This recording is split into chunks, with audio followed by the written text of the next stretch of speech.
All right, all right, all right. Hello, hello, hello to all of our wonderful viewers. I am DM Xavier, and this is session number 37 of Unlikely Heroes. Excuse me. Our 5th edition Dungeons and Dragons game that we are now obviously 37 weeks deep in.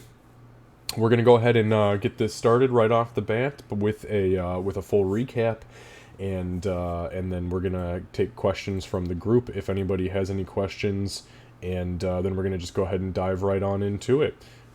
Just please note, if you haven't been here before, that I really don't pay attention to chat during Dungeons and Dragons games because I give the players 100% of my attention.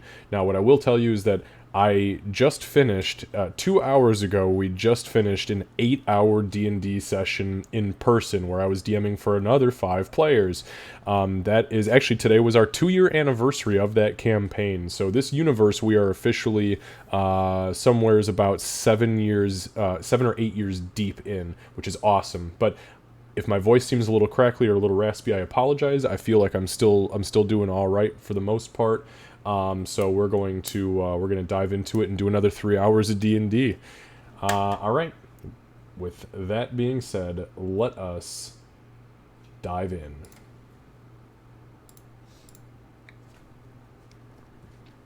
Okay, guys.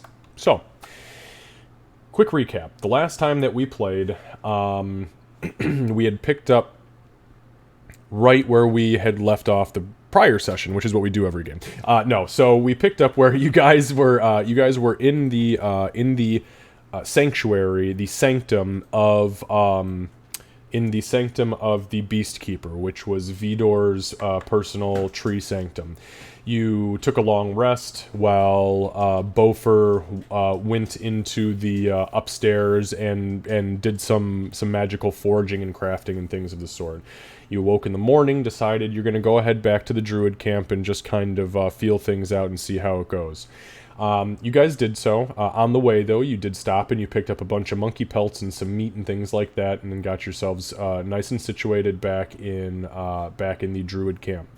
While you were there, you had a good conversation, actually a couple very good conversations with Nightbreeze regarding all sorts of things, including what is happening in the world right now, where the other pieces of this fallen ship might be, as nobody's entirely sure where they might be, but you were going to hypothesize about it, which you did.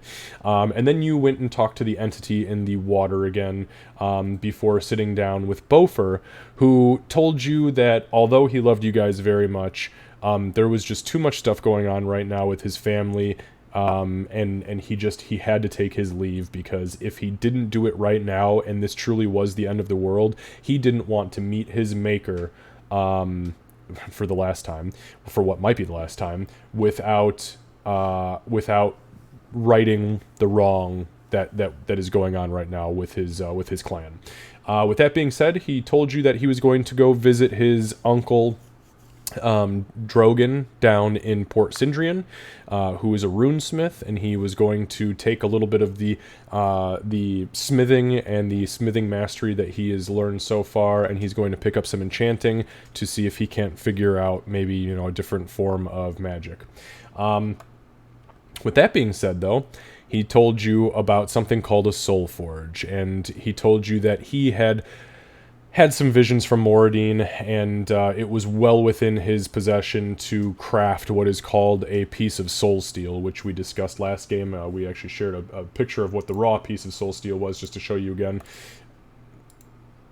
I love that. Yep. So that's what. Piece of rock. Yeah, it is a very nice piece of rock. Definitely a lot of rocks that went into that rock. So you guys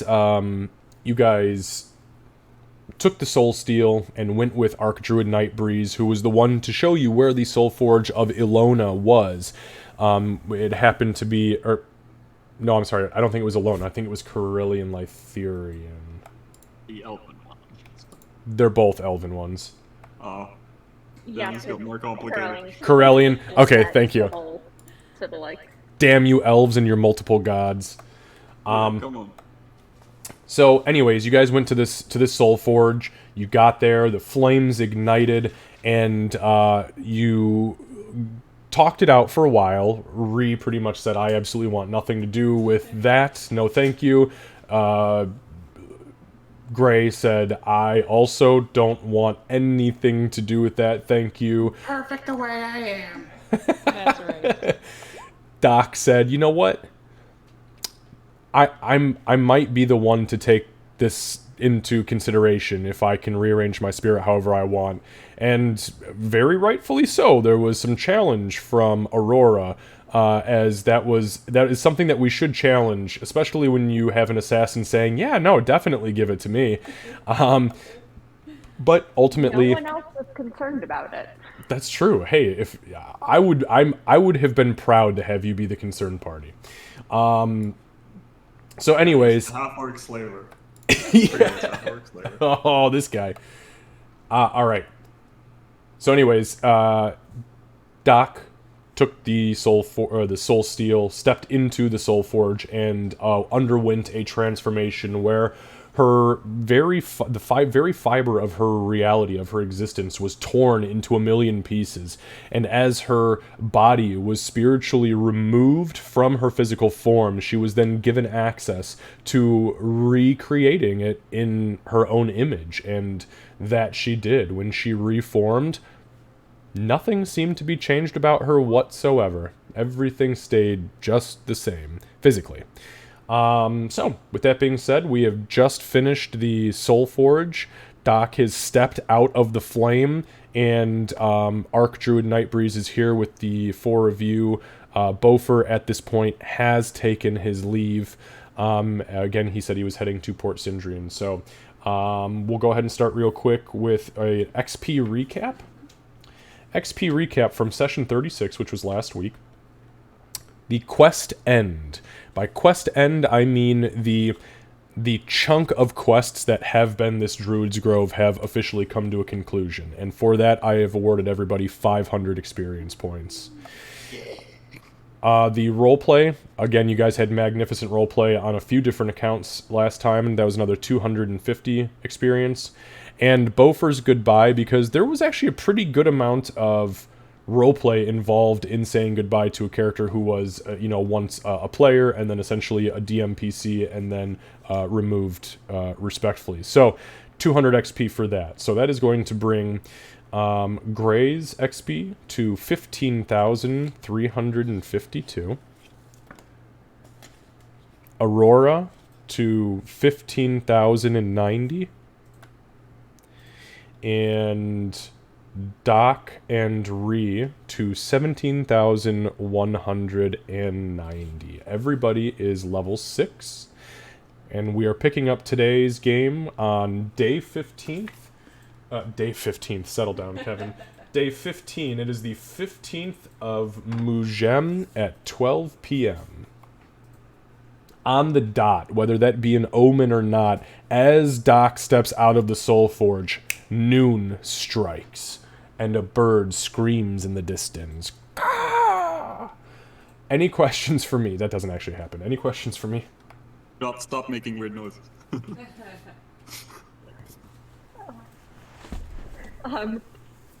Can I get back into my habit of figuring out whether or not we're dying in here? Oh no, sorry. I'm trying. Your words are so choppy. She wants to do a medicine check on everybody's. Yes, I've got it. Medicine check. I've got it. Yes, give me a medicine check, please. No. Well, that came through loud and clear. Okay. Maybe she was just speaking one word every couple seconds for dramatic effect. I don't know. Let's not do that the rest of the night. Doing a William Shatner style there. Yeah, I would Oh, I'd like to. like to see how fucked up the group is. Please tell me you can at least hear this slightly better now. Oh, Yeah, perfect. that's It's perfect, yes. It was because I was still connected to Wi-Fi, and I don't do that here. But we are back to slow motion dice. Hey, that's alright. 14, so everybody's unscathed. Nobody is wounded anymore. Wonderful. I'm also using that to take a mental snapshot of how Doc is in this form in case anything's changed. That is a you know what? That is fucking intuitive. Take an inspiration die right off the bat. That was well played. Seriously, that was not very often that somebody's like, I know that this person changed everything about themselves. Let me see what they look like now in case something changes when they get fucked up. That's good. Okay. We will Go ahead, kind of approach Doc like, I'm not gonna lie. This is a little bit of a letdown. I was expecting like some kind of fucking change. You're the same. You look exactly the same. At least change your hair color. Well, come on. I did. Well, it's a little bit darker on the end. we can confirm that halflings do not explode confetti. Gnomes. I'm not a halfling. Gnomes. Gnomes do not explode confetti, typically. And we're not testing whether or not I exploded confetti. Not on We might purpose. find out eventually the hard way. I know what happens first. It's mostly up here. It's mostly in here that I feel different. I like this. I mean, I just changed this. Recently. That's fair. I guess it's probably too much physical change. A little bit. Gotta wear on the body. I guess I don't know how this shit works. But the brain, you can change that all you want. Or once per lifetime, which is People do often change their minds. So what changed about your brain? Are you smarter? You remember things better? Do you have more of a broad vocabulary? What happened? I mean, I was already really smart. That's fair. But yes, I'm smarter now. Nice. You know how when you read a book and you sit and No. you don't. Try another one. I think I used all of my brain power changing my brain. You're the only one that can shoot me down on that, Yuri. What about reading? About those in general. It's the second time you've got me. Oh, That's the nice. fastest no I've ever heard. You know how you read no? No. No, but honestly, like, she'll sit and kind of focus for a second, and she'll, are these like lanterns on the outside? Yeah, they're like literally rings of fire that have ignited on some pillars. Okay. So one of the pillars that have ignited, she's gonna kind of focus on it, and I'm just, not very much, but I'm gonna use thaumaturgy to raise the flames just a little bit, and I'll point to it and say, watch this. Okay, do you have a spellcasting focus? Oh, that's a good point. No, I don't yet. Doesn't she have her nugget? That's thank you. That's what I was getting at. Oh, Are you okay. wearing the Yeah, nugget? I Is am, that your yeah. holy symbol? Yeah. Okay, understood. Yep. So, as this is happening, as she is focusing and holding her hand out towards one of the flames that has ignited around the pillar, two things happen. First of all, you guys see the spear crackle with electricity ever so slightly, and Gray, you hear, Oh, Master, you need to be careful. Dark presence is near. and from Doc's extended hand, you see just a very slight pulse of dark, almost gray energy, and the flame turns into an inferno for just a moment before dying down again. Where did she do it? On the corner, like up here? Yes. that one. Yep. Where you like visibly recoils from nothing. Okay. That was the easiest one to do. But I can do other things too. I've got the booyah. Oh, But kind of like what Bofur had. I feel like, I'm kind of living up to my name now. So at this point, Nightbreeze, he interjects and he says, There is a divine presence about your soul. It's very different than what I sensed in you prior to your transformation. And I saw your holy symbol twitch, I suppose, if that is the correct word. believe you've been touched by your god. Your god touched your twitching symbol. Oh, that is why we are people of nature and not people of the cloth. Yeah. I'm gonna look at Nightbreeze, and I'm gonna say in Halfling because I know just Nightbreeze understands that. I don't have to worry about twitching symbols, right? He replies in Halfling, "There's no need to fear a twitching symbol. However, I don't know what domain of power Garl Glittergold," and you guys hear that in common, Garl Glittergold, very clear, and then the rest in Halfling, you has gifted her. And that might be something that, in one way or another, could be more frightening than others, but it's tough to say. The short of it is, she's a cleric, I think. Just keep your eyes out. Aurora is going to turn and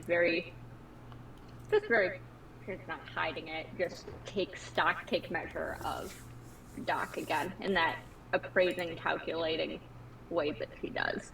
And she's just gonna nod and say, okay. Doc flips her off while she's doing that.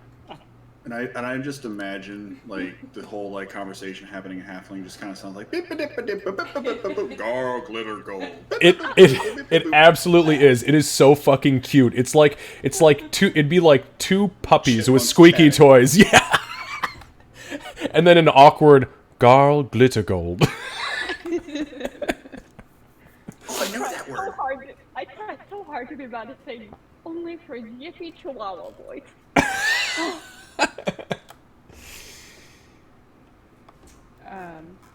Doc will, at hearing Garl's name, she'll kind of, her ears will kind of, well, I guess she's not a cat anymore, but she'll perk up a little bit and pay attention, but not gonna butt into the conversation.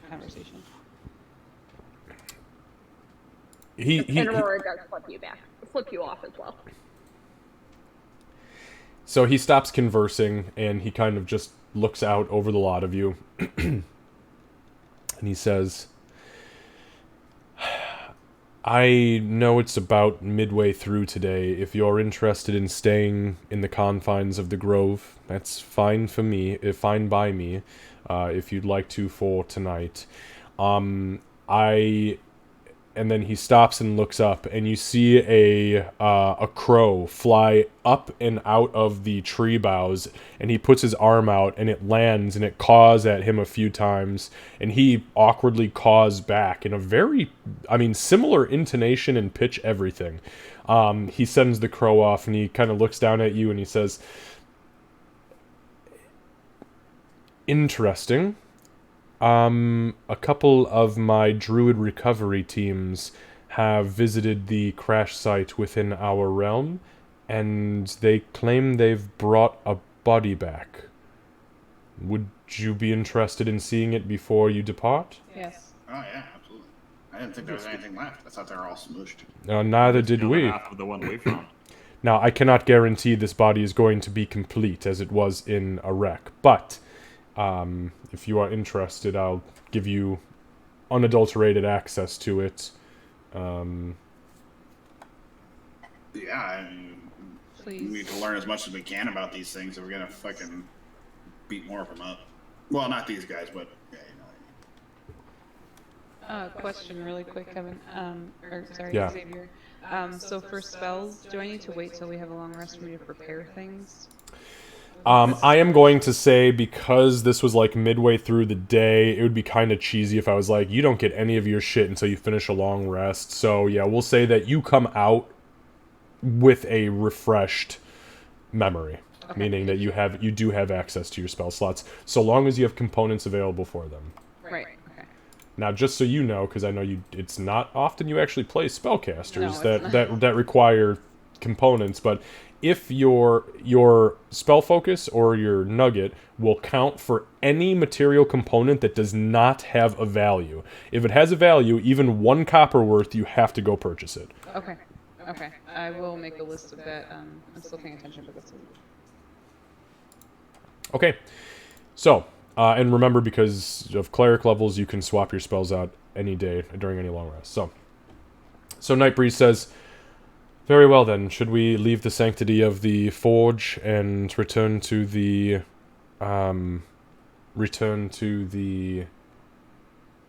grove?" Check out the body. Yeah, let's do it. yes, please. Wonderful. Okay, so you guys begin to make your way back to the Circle of the Moon.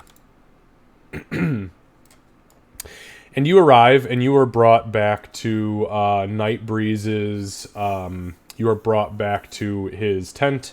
You guys go inside, and in the back room where the pool is, kind of out of sight, he takes you in, and there is literally a stone slab laid out. And on this slab, excuse me, you guys probably can't hear me because I'm not talking in here. So you guys are taken into Nightbreeze's tent, and then you are taken into the area where the Pool of the Plains was. And in the Pool of the Plains room, there's a stone slab where there is what appears to be a body, or at least part of a body. As the cloth is removed, the man, it appears to be male. He appears to have been gnomish, or some sort of gnomish humanoid.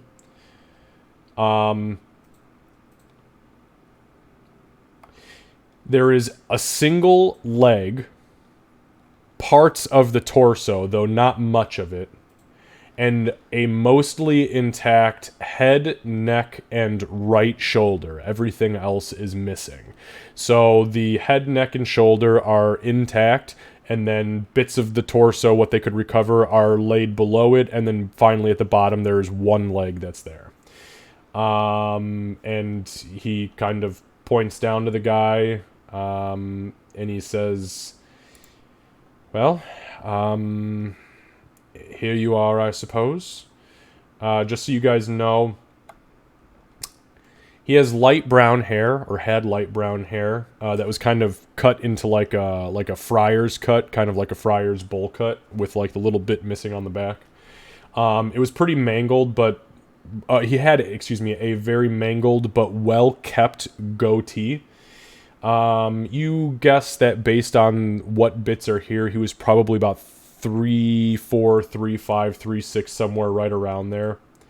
And his eyes were definitely brown, and he has a very noticeable brown mole on the tip of his nose.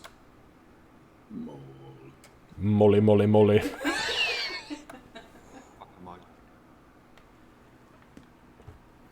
Is any of his does he have any gear on him at all? Any of his clothes are intact at all? Probably not a whole lot. No, so he doesn't even have, he has, no arms. One of his legs is gone. I mean, it looks like what he did have was pretty burned away because his flesh is pretty fucking scorched.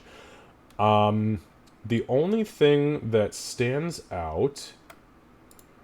Give me 1 second.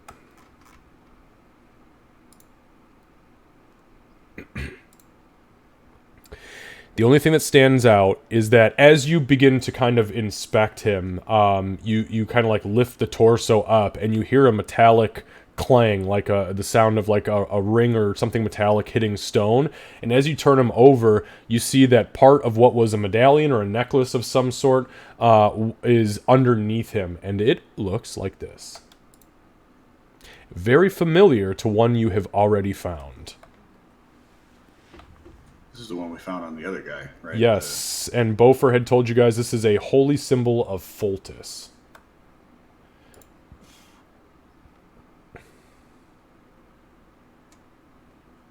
Think all the guys on the ship had these? Probably. I wouldn't be surprised. I mean, pretty much everybody who, from where I'm from, who worships Garl had a little nugget, so. Maybe they use it as like, this is against imposters in the Shadowfell. I don't know what creatures do over there. That's true. I mean, like they're like kind of like their ID of some sort, like their pass, their key to get them where they need to be. That's a good point. Couldn't we just ask the... That's what I was going to suggest. Yeah, bring it over next time we talk to our friend and see if they can make any heads or tails of who it belonged to. But Unfortunately, respectfully, so we're not, getting accused of doing horrific, disrespectful things again.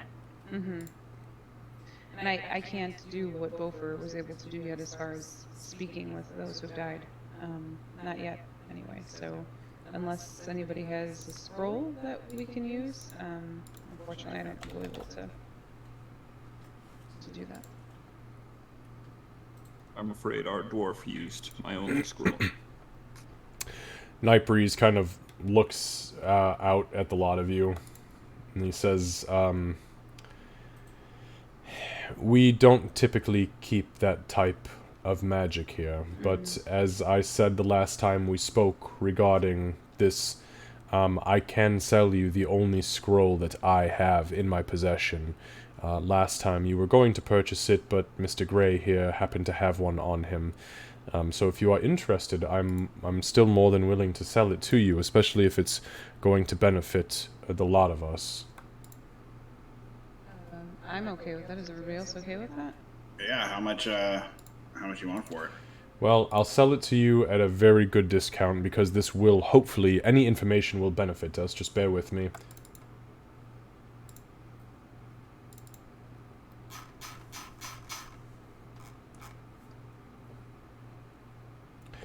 So normally I would sell this for 200 gold pieces in its scroll form, but I will sell it to you for 125. Yeah, that's fine by me. If that's all right, because I did have this made for me in case I needed to contact one of my own, which is no problem. I don't mind investing my share. Everybody good with that? Yeah, I mean those are good numbers, I think. Yeah. Okay. So, do you want us to pay you now or when we get back? I'm good either way. I just don't know what you want to carry or what you can carry right now. Get back from where? Oh wait, we are back already. Just kidding. Here's the 125. Oh, okay. I was gonna. Is everything all right inside your head? Did you leave bits and pieces in the forge? Yeah, I think it's still bouncing around a little. All right. Oh, look, I think here goes a piece. It's a finger down. All right. Okay, so scroll of speak. I'm not even gonna put it in my inventory since we're about to burn it. Yeah, if you're gonna use it, that's fine. Okay, so you pull the scroll open and you begin to read from it. Now, this is not of a level that you can cast, so I need you to make an Arcana check, please. Oh boy. But it is of your school, correct? Your Yep. Okay, go ahead, please. Okay. Can I cast guidance on myself first? Sure. Okay. Yeah. So, what does your guidance look like? So How does this go? she'll grab the gold nugget and still obviously trying to hone in on her powers. She'll grab onto it and say, "Garl, guide my hand on good fortune, let it land." And then the magic, like you described it earlier, it's kind of like a, not dull, but like a gray, almost see-through kind of magic will emanate from the nugget and wash over her. All right. Gray is gonna, while she's doing that, Gray is going to say, if the dwarf could cast it, I'm sure you'll succeed easily at Bardic Inspiration. Thank you. Okay. What's your inspiration right now? It's Throwing a shade. D8. An 8? Okay. Holy shit. Okay, so a D8 and a D4 plus your Arcana check. Good lord. Aurora. Oh, you rolled ones on everything! Are you fucking kidding me? This is the dice gods balancing us. I can't even cheese this. I mean, yeah, so you finish what you feel is the bulk of the incantation and the scroll crumbles under your touch. And nothing happens. I can give her my inspiration. No, that's not how that works. Oh, I wish. If you would have read it, sure. Doc looks at the ashes from the scroll. You see, Nightbreeze's eyes are wide, and he just goes, "What just happened? She reaches into the coin purse of the pocket plane and just thinks, you know, a handful of random coins and just drops them on the ground. Since this is apparently what we're doing right now. And she sits down and kind of pouts for a second. I don't think. I'm starting to think that scrolls aren't really the best way to try to cast spells anymore. I'm not gonna lie. It worked with the dwarf. Clearly frustrated, she'll grab the handful of coins and angrily shove them back into the coin purse. I would like to try and speak quietly so only Doc can hear. I'm gonna try and murmur to her. Okay. Go ahead. Yeah, go ahead. I'll tell you what. Make a stealth check for me. Okay.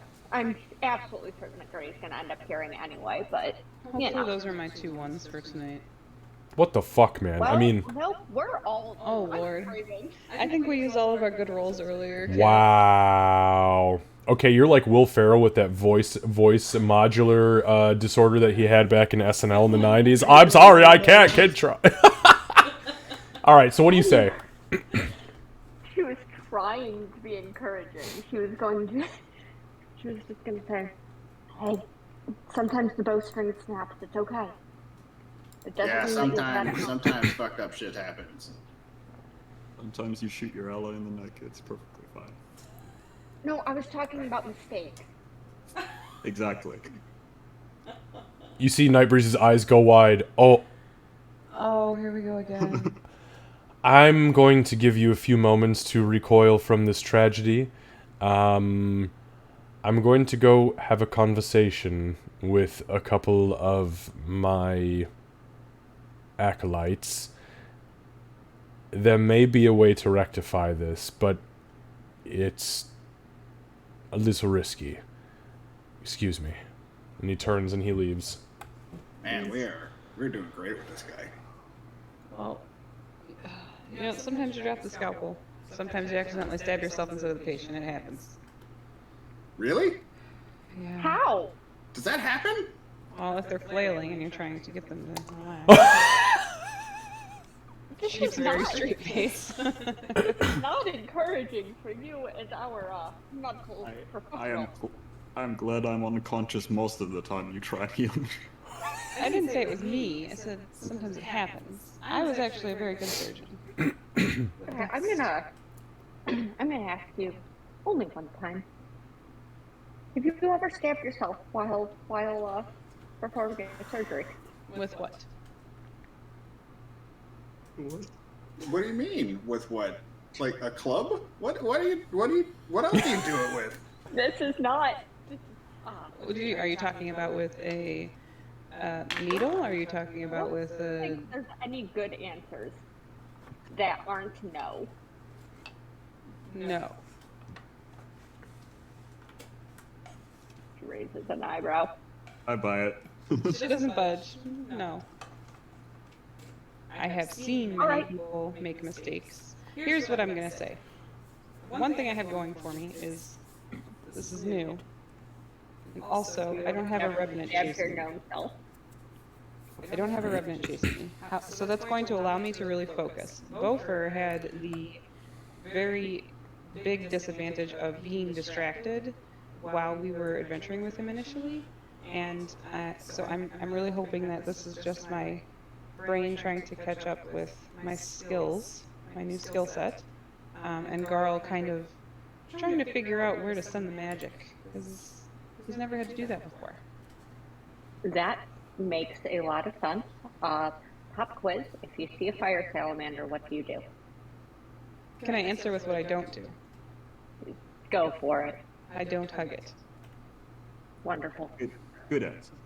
It would be fun to watch, though. I'm pretty sure the snake's taller than you now. Most things are. Yeah, This one's not. He's gonna point to Aurora. So about this time, Nightbreeze bursts back into the room, and he is holding a clay flask that is smoking from the top, and he looks panicked. He looks over at you, Doc, and he says, Quickly, you, follow me over to the corpse. You, Mr. Gray, grab the ashes from the ground that the scroll crumbled into, bring them to me, now. We've got, like, 15 seconds max. I move immediately. Okie dokie, let's go.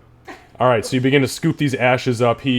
Doc, you run around the left side of the stone slab. He kind of kneels in front of it, and he puts the flask down, and you see him, he's blowing into it.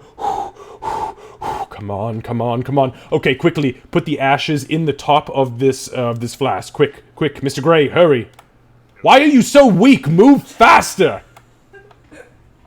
And he scrapes, literally, he grabs your hand and just, like, he, like, scrapes your hand off over the top of it, and you feel the ashes, gritty and nasty, kind of, like, drip inside. The smoke goes from, like, a gray, billowy smoke to this dark green, and he goes, now, quickly, Doc, put a tier 1 circle of energy, of divine energy into the potion. Just channel the energy, do I will it. do that. Okay, so Doing it you... right now. You grab onto the top of the flask and you focus as hard as you can on just releasing raw divine energy, and you burn a first level spell, and as you do so, he lifts it up, shakes it, opens the mouth of the corpse, and pours the fucking liquid, which comes out like this green smoking sap, into its mouth. The last drop goes in, and he literally just throws the fucking clay the clay flask at the ground. You hear it shatter as he shuts the jaw, and he goes 4, 5, 6, 7, 8, 9, 10. And he lets go of the jaw, which kind of like droops back open. There's a really awkward pause. Really awkward pause. That's like, maybe I did it wrong. Oh, that's how you get to 10.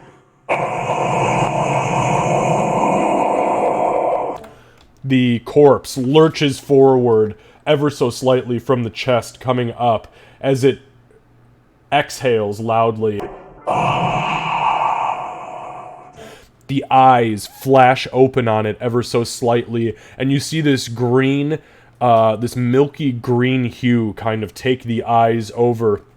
You see Nightbreeze kind of blink, and he goes, I literally can't believe that worked. I thought it was going to incinerate the whole thing.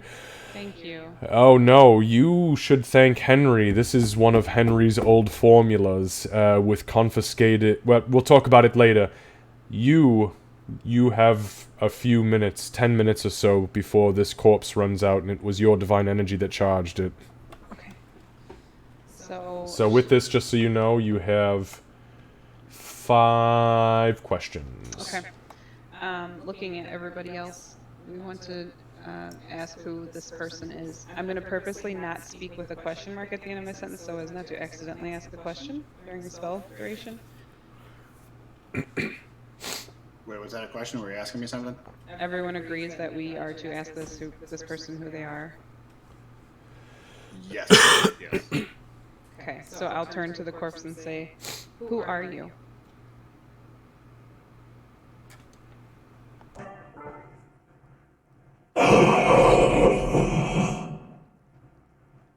Lieutenant Michael Leandrius of Mount Celestia's freestanding army.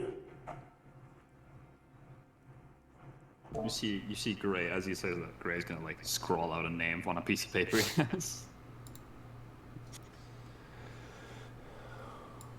Next question, how they died. Yes? Believe we know the answer, but I agree. How? Just making sure that there wasn't an attack on the ship that caused the crash. We could do what we did before and ask about final memories and recollections. Yes. Yeah, I like that. Because if we just hear crash, that's not great. Right, and honestly, from what I recall, that could certainly be an answer, because when you get dead, you get pretty angsty, and people bother you and ask you questions you really don't feel like answering. Especially the same over and over. Okay, what are your final memories?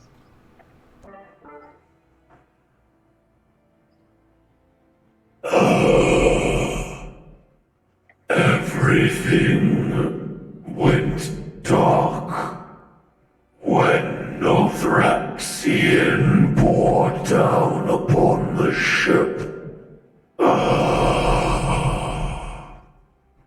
Dragon flames infused with necrosis engulfed my mercenaries. We broke through the aurora, and everything went dark.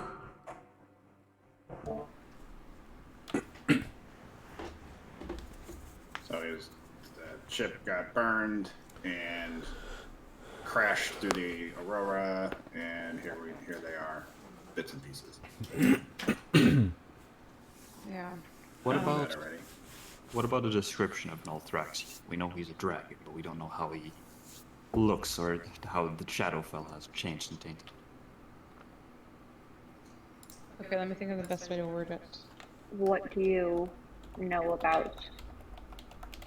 Or how do you describe, maybe? Yeah, maybe just ask him to describe Nothraxian. So, Doc will turn to the corpse and say, how do you describe Nilthraxian physically?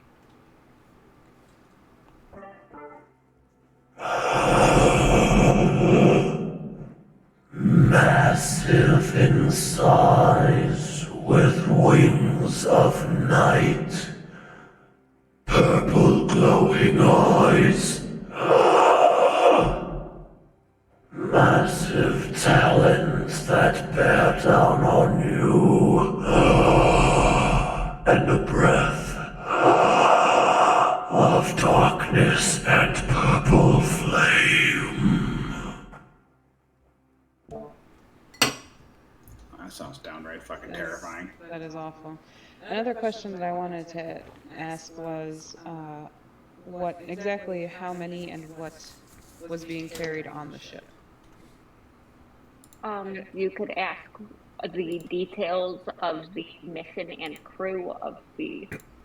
What their cargo was? Better question.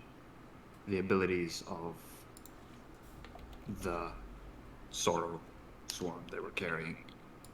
If we have to face these things, I'd like to know more about them. Well, and that's why I was thinking I'd like to know how many and what kind, because there are different kinds. So if they didn't obtain all kinds, and we're only dealing with 10 of the one we saw earlier, then that gives us an idea. We've got. Could we ask about the details of the cargo and their capabilities then? Yes, but I don't think I'm going to call it the cargo, because if they're carrying something else, I mean, I guess we could. How about the purpose? A sword. Yeah, just specifically call it out. I like the idea of knowing about the abilities as well. So, because if we ask about details, they might only tell us physical. So I'll have abilities as a backup. Is there a way to incorporate finding out defenses, like what they did, what precautions they took? Again, you can be as vague as you want when you're dead. So, we can try. I've had to deal with. Yeah. How many questions do we have left? 2. I suppose for our last question, we can ask the best way to deal with the best way they had dealing with these creatures. Okay, the answer might be that they don't know, but I'm willing to ask that. Let's do the next question Well, first. they trap him somehow, right? I mean, Sure, but I believe that our friend told us that their scientists or their researchers had discovered whatever the goop was that was holding them. We could always ask about any other pertinent information they were planning on bringing back to Mount Celestia, or the contents of the report that they were going to make, something like that. What if we ask about the best way to defeat the Sorrow Swarm? They might just say stab it. It's possible. stabbing worked pretty well. Or it might take a minute without giving me any details. Let's see. Best methods they have encountered dealing with this, because this is the lieutenant. He'll definitely watch the leader. I mean, Right. he most definitely had his men battling these things. Rather than defeat, how about handle or deal with. Yes. Yeah, just how did they capture them, right? Best way to deal with these. So Sort of whatever they did to capture them probably made them less fucking stabby, at least for a minute. Sure. What methods and precautions did you find most effective when dealing with the Earthborn?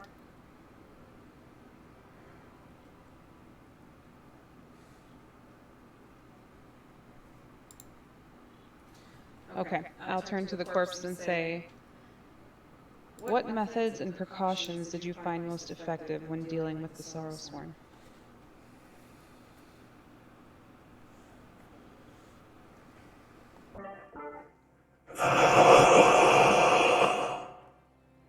Wit, magic, God damn it. and technology combined.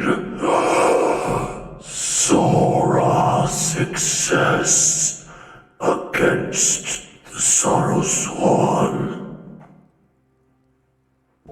I guess we could finally request to know the number of Sorrowsworn they were carrying.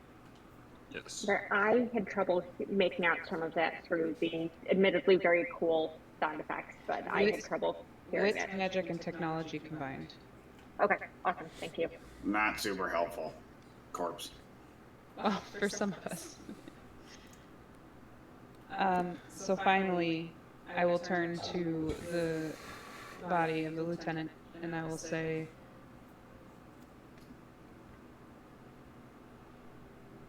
how many of each kind of Sorrowsworn were you carrying on your ship?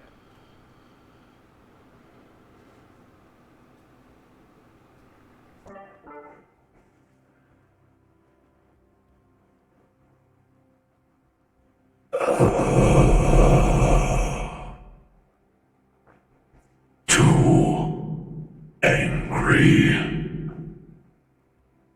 four hungry, four lonely, three lost, 35 wretched.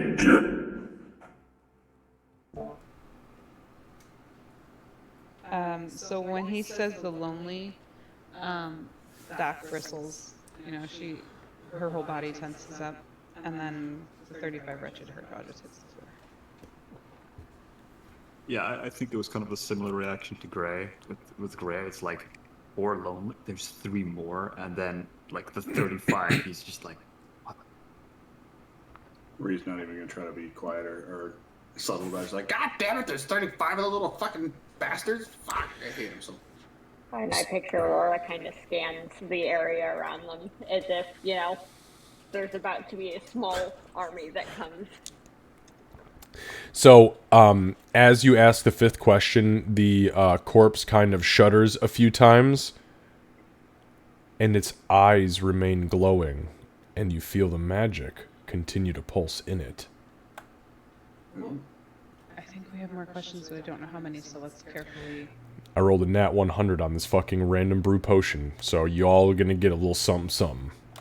Oh shit. Good thing I suck at scrolls. I only roll nat 100s when I'm either perming Candace's characters or apparently making weird potions. It's true. By the way, I rolled the baby dice for that. I brought the whole baby set upstairs, and that was the percentiles. Yeah. For those who don't know, because you're not in our in-person group, to let Xavier know that we were having our 3rd baby, I bought him a tiny set of baby dice and created a character sheet, and then gave it to him. And so those baby dice roll high every time. Nice. It's pretty cute. So if we have more questions, I'd like to ask what the abilities of these Sorrowsworn are. Yeah, I think that's a good idea. So I will turn to the lieutenant and say, Sorry, go ahead. I'll say, what abilities does each kind of Sorrowsworn have?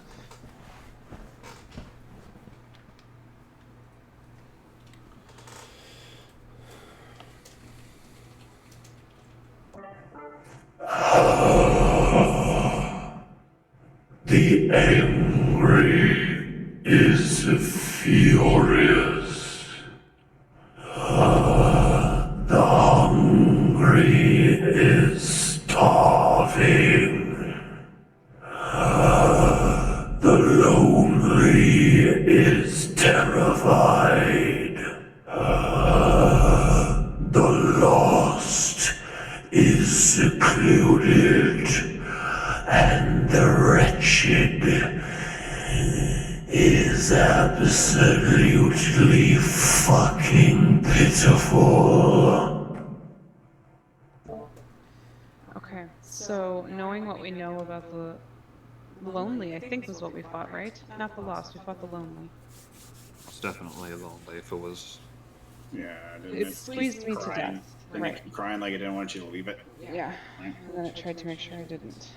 And I definitely felt scared initially when we walked up, so... Do you still feel your magic? The corpse is still active after the question. Yep. And everyone can see the eyes are. Yes. Yep. It is a full-blown visual outlandish spell effect. Yes. So I'm thinking that the angry might be a bit like Ree. Unless I don't know if it's they make us. They don't have. Don't need to be mean. Rabbits, though. They don't Look, have she any has rabbits feelings too. anymore. Okay. Standing right here. Fine. They don't know how to focus on rabbits. Ree, you're more advanced. All right. Why don't You saved we yourself ask there. about Why don't we ask about weaknesses for each of them? That's a. I think that's pretty good. Yeah. What are they? We may get the same answer as before, but we certainly can. We have more questions than we bargained for. Yes. Or absolutely. weaknesses or particular strengths and vulnerabilities. No. I think you're right. I think that asking about weaknesses is a good way to word it. And she'll give like a little half smile to Aurora and then turn to the lieutenant. What weaknesses does each type of Sorrowsworn have?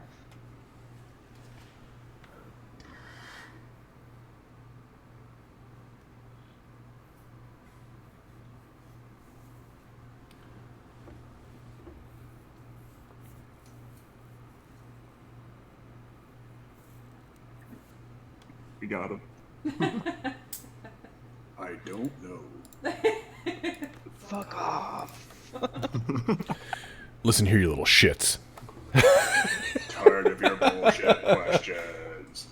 Let me die.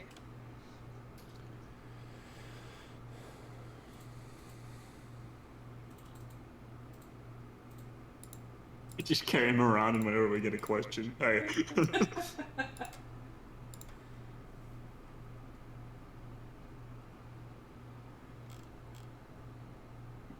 I'm half expecting a super or a divine influence of remember you've reached it's no longer. Settle down. I'm running on like 10 solid hours of fucking Dungeons and Dragons right now. Okay. Sounds amazing. Honestly, it has been an awesome fucking day. This is, it's funny. I've had some people be like, man, that sounds fucking insane. That's crazy. Good luck. Wow. That's nuts. That doesn't sound fun. This is literally my dream. Okay. So the response you get. Okay. Can you rephrase the question? Can you say, no, don't rephrase the question. Say the question again. What was the exact question? What weaknesses do each of the types of Sorrowsworn have?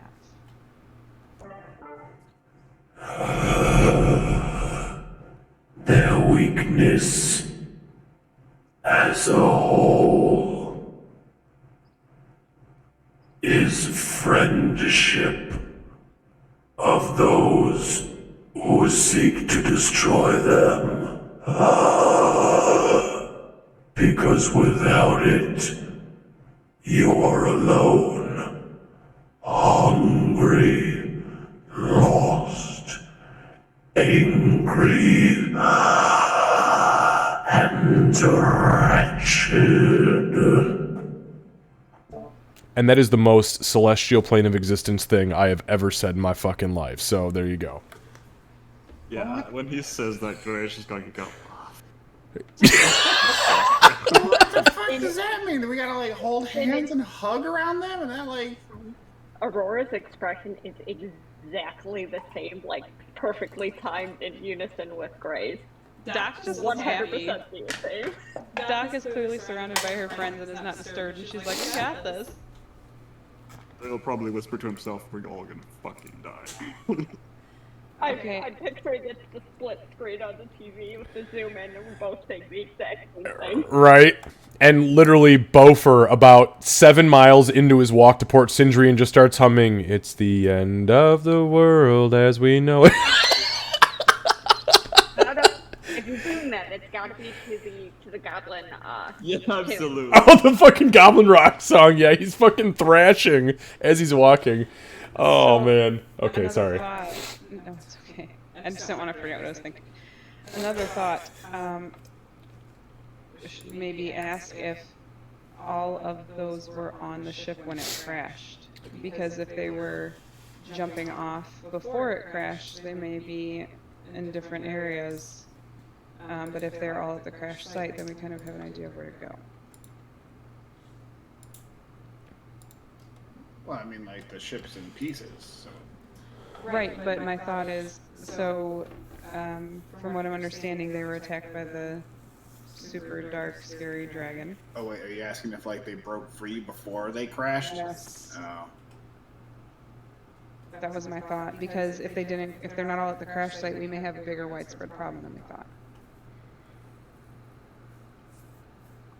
Yeah, that's probably a good thing to know. I mean, if I had to guess, I'd probably say they're probably all over the fucking world. And he may just say, I don't know. It's possible he doesn't. If he was on fire, or if he was dealing with trying to put out the fire, the first thing he's thinking, even as a lieutenant, you know, you have that certain fight or flight. I mean, I yeah, believe he was it's absolutely true. Like, if you're on fire, that's all you're thinking about is Right. not being on fire. No matter how good your training is or how dedicated you are. Why don't we ask if he has what his last memories of, like, the crew were, if any of them were still there, if they were in their positions, if there's...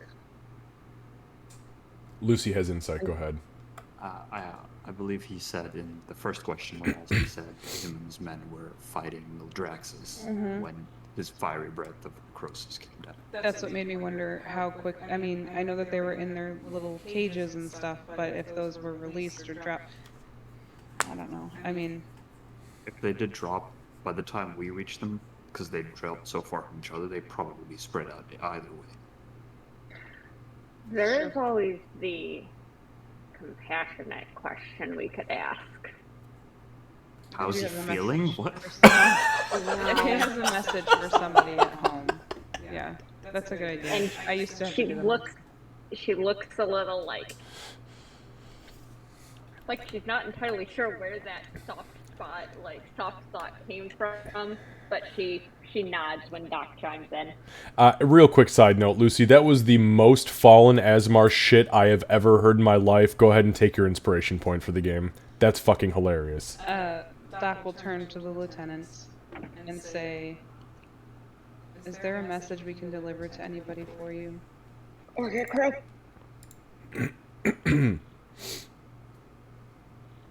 He may not know for his crew though. Might go. I do hope it's for someone on the crew. I gotta imagine if it's like, hey, if my fucking bosun is still alive, tell him to go fuck himself. That'd be amazing. That would be. I agree, that would be amazing. great.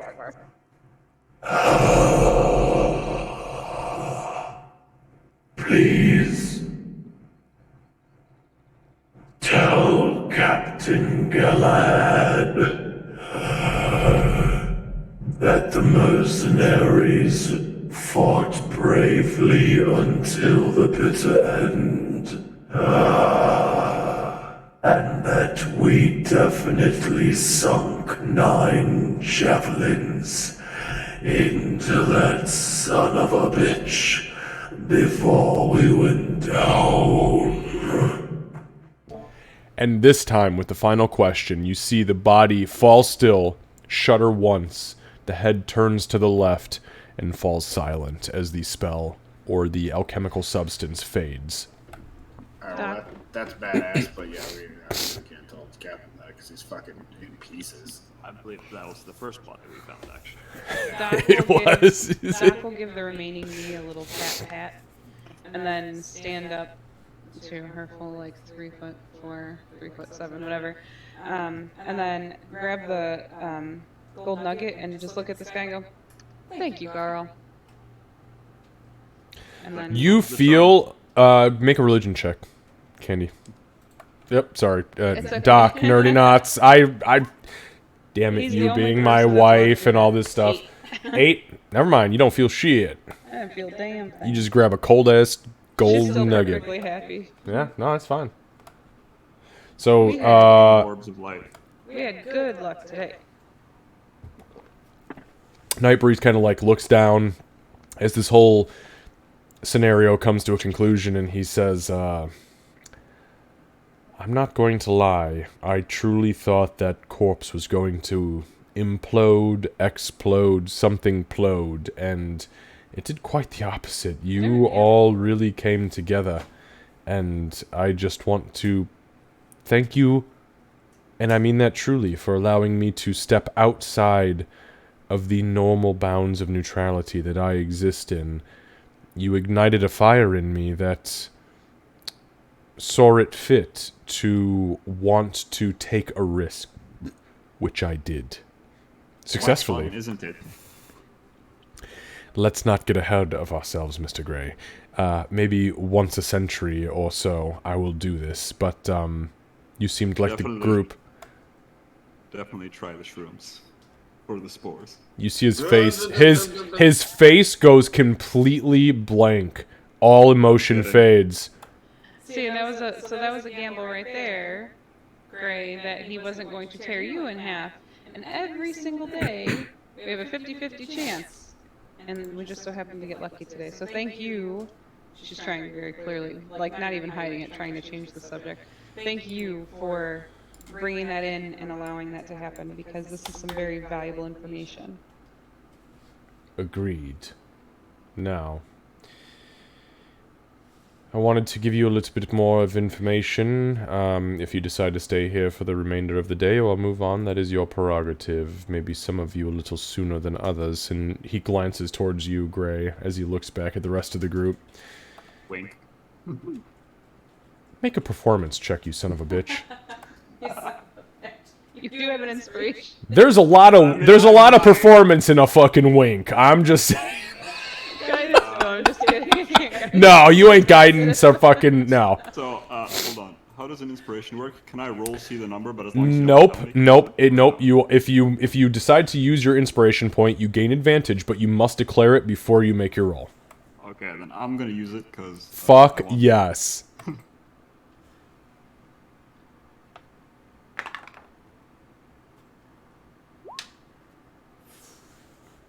Oh, fuck my 12. It's a 19. Yeah. So he catches your eye as you wink, and you see him totally stone-faced. There's this fucking sly smile that creeps up his face as he does that awkward look away, like you don't want to laugh at a funeral sort of situation. Like somebody just cracked a joke to lighten the mood, and you're just like, oh, God damn you. And you see him your natural insight is just like, I got you, bitch. I got you. You don't hate me. Is it the parents that have to be stern because their kid just did a Us too. hilarious? Yes. That's Yep. Absolutely 100%. Your child just stood up and said, you know, I just shit my pants. yeah, something ridiculous. And you're just like, you know what? Did you just shit your pants? And they're like, yep. And it's like, God damn it, I can't even be mad at you for cussing. Go clean yourself up. Oh, man. Okay, sorry. So anyways, he looks away from Gray's comment, and he says, I received word earlier today that something is wrong in Underhill.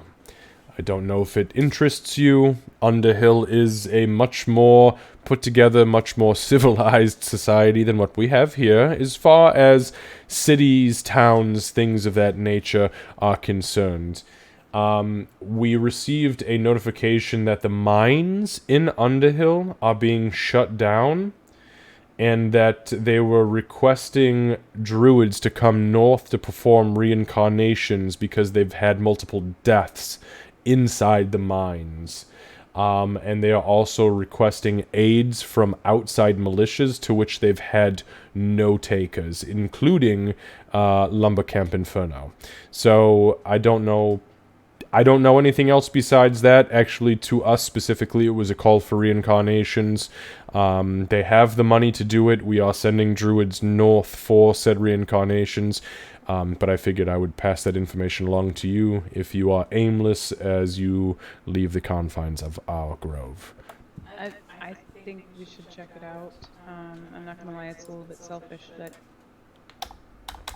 I mean, I grew up in this area. Have your druids already left? Yes, they left this morning. I only sent 2, as I only have 2 that are capable of performing a reincarnation anyways. But we did send them north. They're flying, so they should be there probably within the next, I'd say, give or take, 6 hours or so. But you chose not, or you are. You're, Kat, you're really choppy and robot-y again. I apologize, we can't hear you. To be able to go with us. Turn it off and back on. That's exactly what I did. God damn it, she sounds great. She sounds great. Yep. All right. So I'm sorry. Can you repeat just the sentence one more time? You said he chose what now?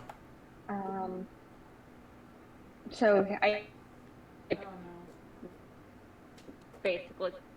Can you type it? She's gone. I'm sorry. It's so bad. It's so bad. I was like, okay, listen, R2D2. Can you tell me what you're trying to tell me? No, I'm just fucking. I got it, R2. Let's go. Yeah. All right. In the well again. Damn it.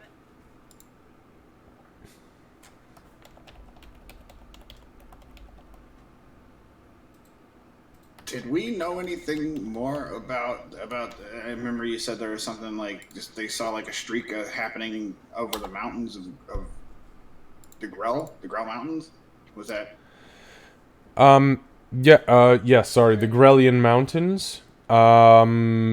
Yes, we saw. So we have druids that have confirmed that there was a streak of light that crossed the northwestern part of the Grellian Mountains and crash landed near the coast in Helmkarian territory.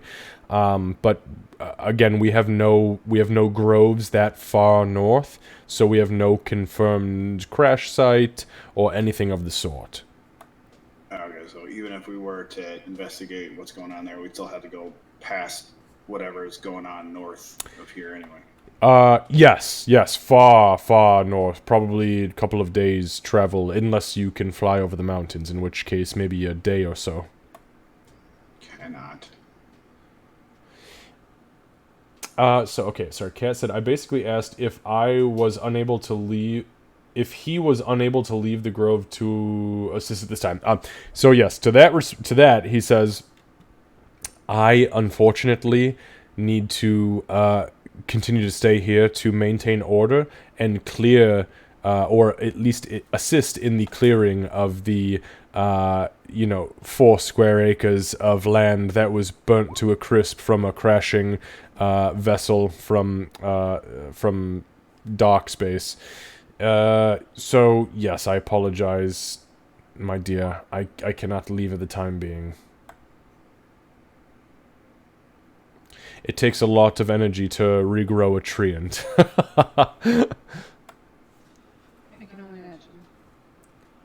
I think that we can check out Underhill, and then it seems like Ree really wants to go check out the Grellian Mountains, so we can head that way after. I agree with you. It sounds like a pleasant time, honestly. He kind of glances down at you. It sounds like a pleasant time? Yes, quite exciting. Exciting. I believe pleasant and exciting. Maybe, well, you know what? He kind of, like, eyes up, like, the top of your head and then your shoulders, and he goes, all right, yeah, I suppose I get it. Would you like to stay in the grove for the evening, for the rest of the day? Is there anything we can do for you while you are here? Or would you rather get yourselves to civilized society as quick as possible? What time is it right now, Xavier?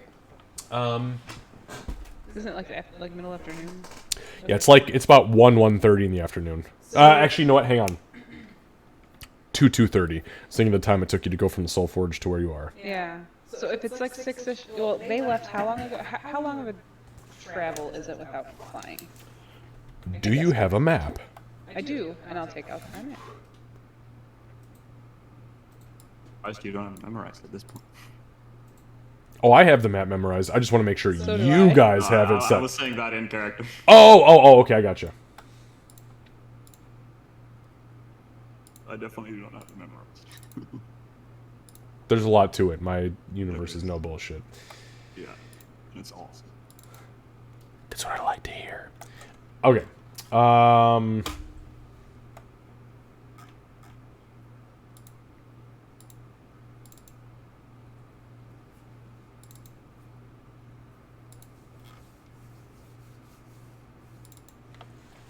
Testing my sound because I tweaked some settings. You sound Yeah, good now. sounds fucking beautiful on our end, Cat. We'll see if that stays. Yes.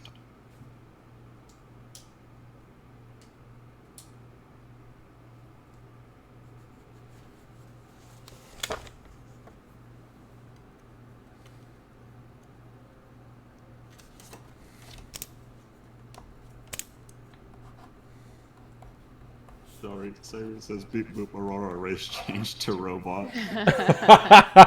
This son of a bitch. Oh, that's fucking funny.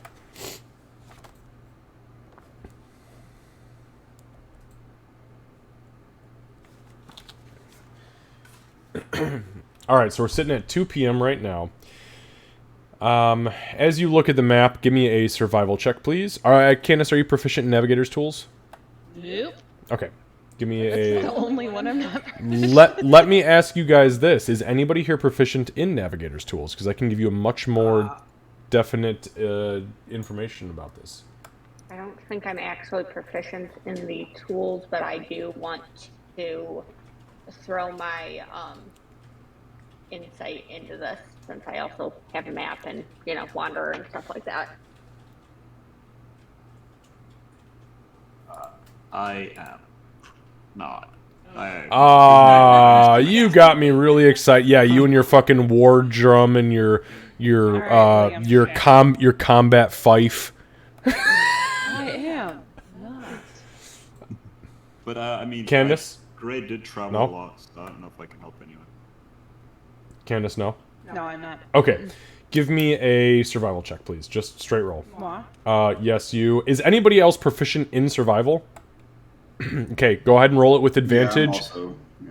I'm not Okay. proficient, just so you know. I understand. Okay. Roll it with advantage because you have two people proficient with survival rolling it, and you were the one, or you know what I mean. You have two people helping you. You are the one who is doing the thing. Oh, it didn't go over here. What do you mean it didn't go over here? I tried to do it with advantage. Hold on, I'll just. No, just roll roll it it twice. Just click it twice. That's all you got to do. That's advantage. Okay, perfect. 18 is excellent.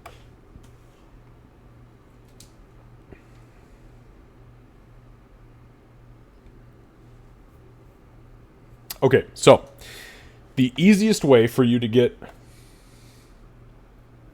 from where you are to where you want to go, which is Underhill, is not to go out towards Lumber Camp Inferno and then north up the path. It's actually to go through the Circle of the Moon, because the path will open for you with absolutely no issue whatsoever, no risk of combat. Well, for the most part, let's fucking... we got monkeys in these fucking forests. Oh, had monkeys in these forests, excuse me. So from here... So from here all the way north, we are looking at about 28 miles, okay? Now, you move at double speed when you are moving through forested terrain or druid-specific terrain, which means that it will only take you the equivalent of 14 miles to move from here all the way to the tip of the moon. If you move at normal speed, you move at 24 miles a day. That means it will only take you an additional 8 or 10 or so miles to move west to Underhill. So, it is 2 p.m. It will take you a half a day to get all the way north. If you get all the way to the tip and you decide to sleep, then you wake up in the morning, you sleep in a safe spot, you move to Underhill, and it will take you about a third of a day. And that's the easiest route. And you are all three of you are confident in this. Would my favored terrain help with that at all, or is the druidness of the grove going to do? That's exactly what, yep, the druidness of the grove is doing that for you. It is opening a 10-foot path all the way down and just no hiccups whatsoever. No tree stump. It's essentially like walking down a paved path that closes behind you. With dire ferns. With dire ferns, yes. Tonight, Breeze, Doc will say, this might sound silly because I'm sure you don't use it, but I have to ask before we leave. Do you happen to make any type of crossbow bolts? Do your people use? I know you use regular bows, so I figured it's a long shot. But honestly, I'm out, and with us going into something else, I wouldn't mind having a little something. He kind of looks at you and he goes, "Can I be completely frank with you? Mm-hmm. I've never actually seen a crossbow in person." Oh, she'll show the hand crossbow. He kind of looks at it and he kind of like grabs it awkwardly and he flips it upside down and he goes, "This looks like a wonderful weapon." It's a lazy man's bow. Excuse me, sorry, I this is disgusting. There's just no need. Why would... I can tell you right now that my druids in their own right can do more damage against a horde of whatever with slings and stones and spells. Sure. Then what... Why? I do very, very well with daggers.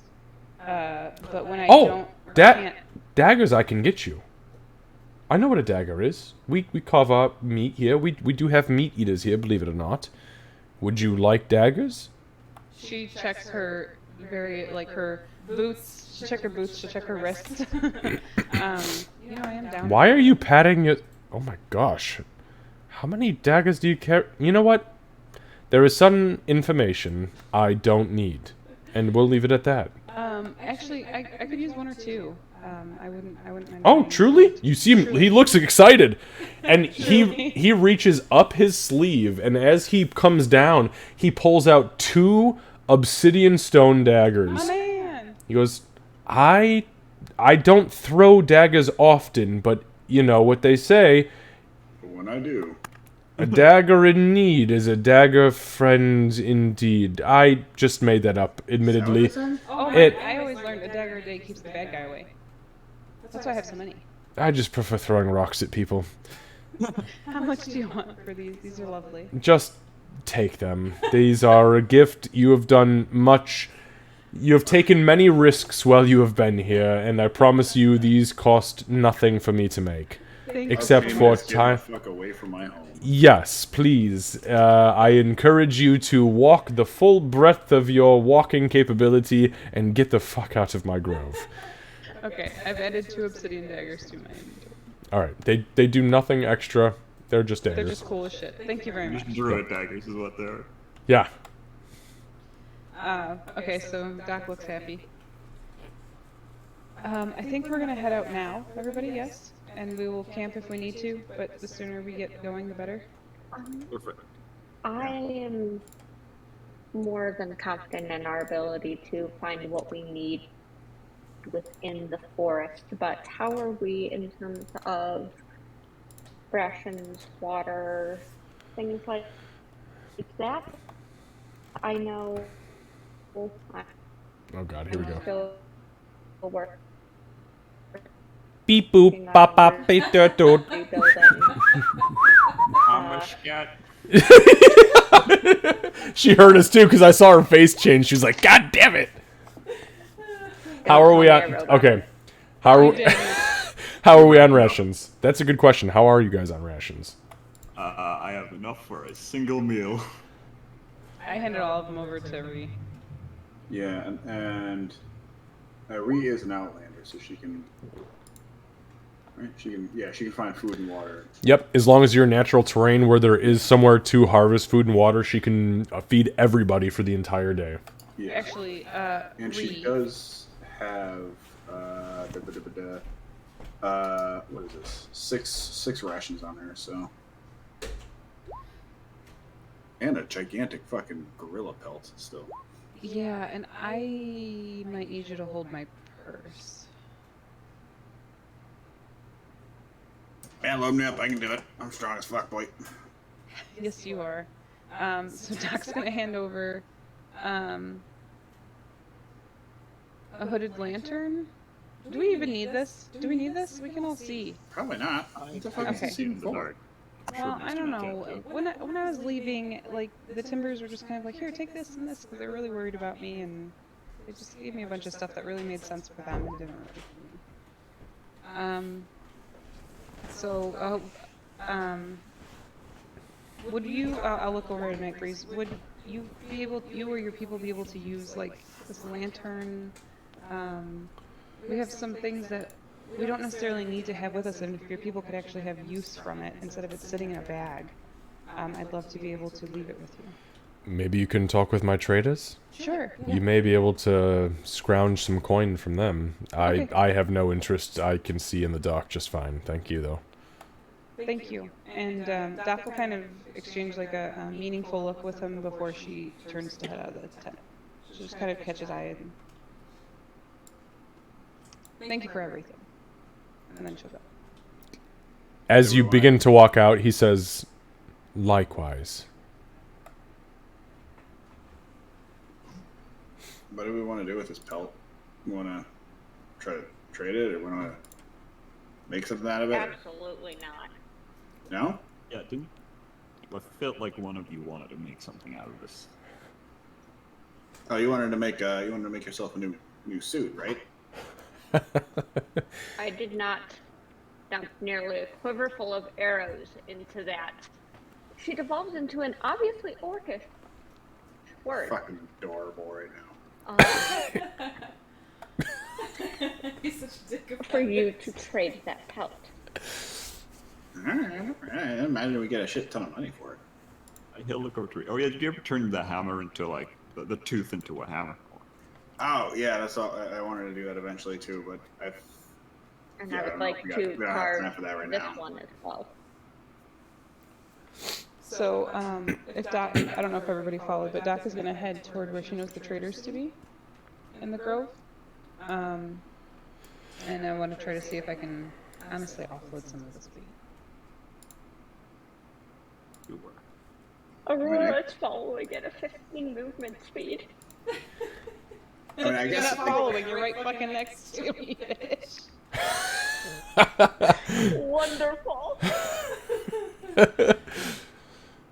Hey, you're just making like a cleric and being encumbered. I assume I'd take I learned that. from Bofur.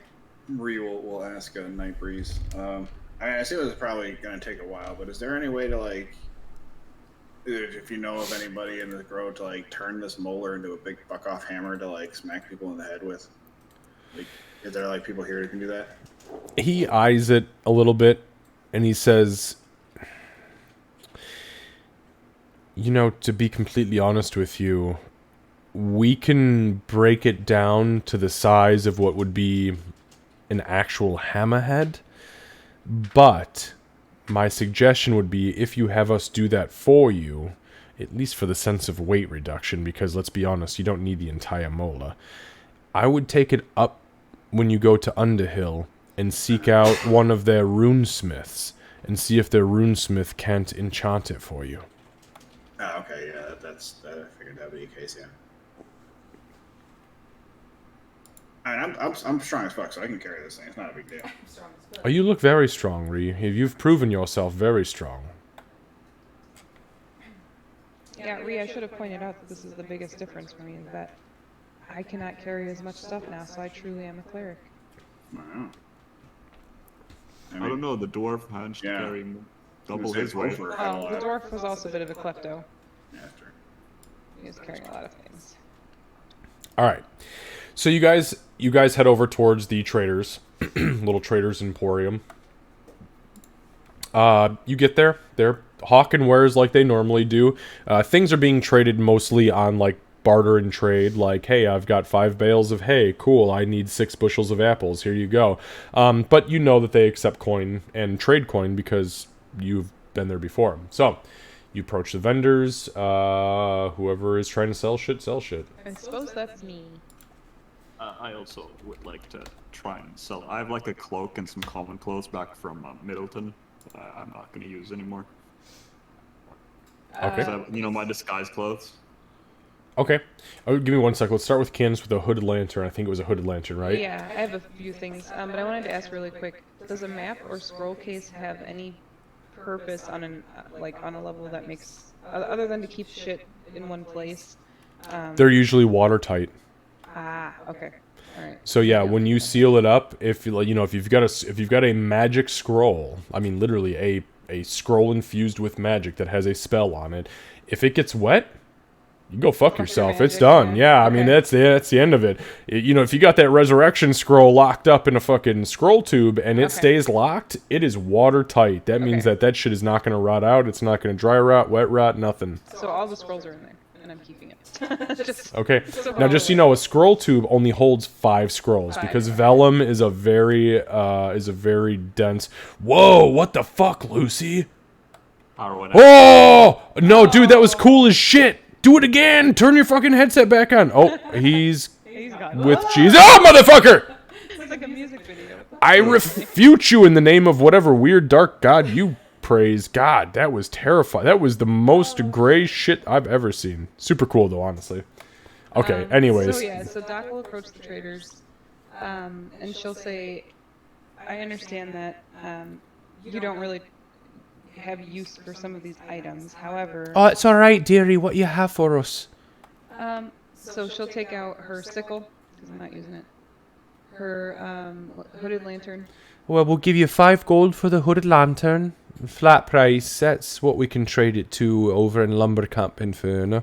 Okay. And I have this oil to go with it if you'd like. It's a flask of oil. A flask of oil. Yeah, we'll give you 1 silver piece for that. Okay. The sickle, we could give you a single gold piece for that. It's normal for us to have sickles for harvesting. This actually looks like pretty decent quality, though. It's been chipped a bit in the front. Have you hit bone or stone with it, dear? Yes. Oh, all right. She kind of takes it and puts a gold on the table. And I don't know. So this other stuff was kind of given to me as a gift. I don't know if you can actually use it. If not, it's okay. But she'll take out the ball bearings. It's just a bag of ball bearings. Is it full? Yeah. It has, how many does it have in it? 1,000. What the fuck? She looks at it, she picks it up heavily and like drops it a few times and she goes, I don't know what we're gonna do with this, but I could probably sell it up in Underhill or maybe to Lumber Camp Inferno or maybe down in Harbleton. I could give you a whole gold piece for it. Sure, thank Now, you. listen to yourself. Don't spend it all in one place, okay? I won't, I promise. Alright, so there's another gold. Yeah, that's another pound, or 2 pounds. And then this hammer. What kind of hammer? It's just a hammer. It's just like a adventuring gear hammer. Came with my kit. She says, she kind of looks at it. She says, it's actually a pretty good hammer. That's it. It's actually not great. I mean, and it's got a metal head, but it's got, look, it's stone inlays. That means that the people here will love it. Yeah. Tell you what, normally I would sell this, or I would purchase this for only a gold. But I'll buy it from you for a gold 5. So 1 gold, 5 silver, because I know I could flip it for at least 2 gold to any of these lot around here because of the stone inlay. You're such a sweetheart. Okay, thank you. You stop it Is the yourself. whole What? party here? Yeah, I figured everybody was here. Yeah, everybody followed as far as I know. Wait, I'm gonna Just shoot moving around you outside. a message on Discord. She's sending a message on this. Okay. Lucy, what are you selling? Okay. I think I only have like 3 things. One is common clothes, which is like the the name beggar's clothes. There we go. Beggar's clothes. So- that I bought. She looks at him and she goes, "Oh, sweetheart, we don't need your rags." Okay, I do have a nice cloak that I have as well. If you're willing. What does it say? Is it just a cloak? It just says cloak. Social deception outerwear.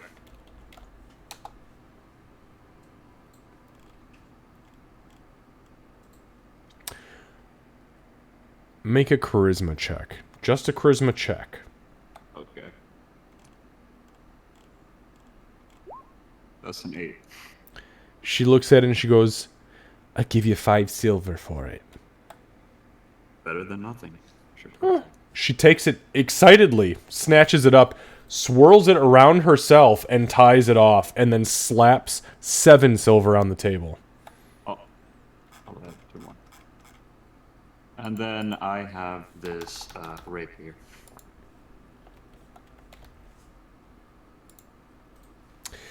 So, the rapier she looks very obviously unfamiliar with.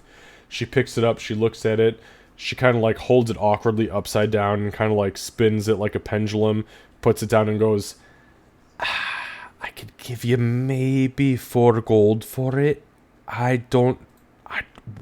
Is this a carving knife for a giant ape?" It's more for piercing. He's gonna like try and like make some motions with it. Oh! You see her kind of like jump back. Oh, I love her. "I would never!" Alright, Don't worry, I haven't either. I've tried, but I've missed. I'll give you 6 gold for it, but that's my final offer.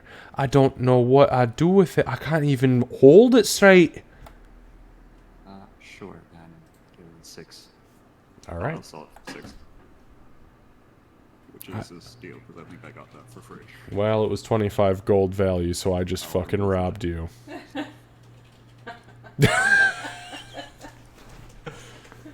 And all it takes is a good roleplay on the DM's part.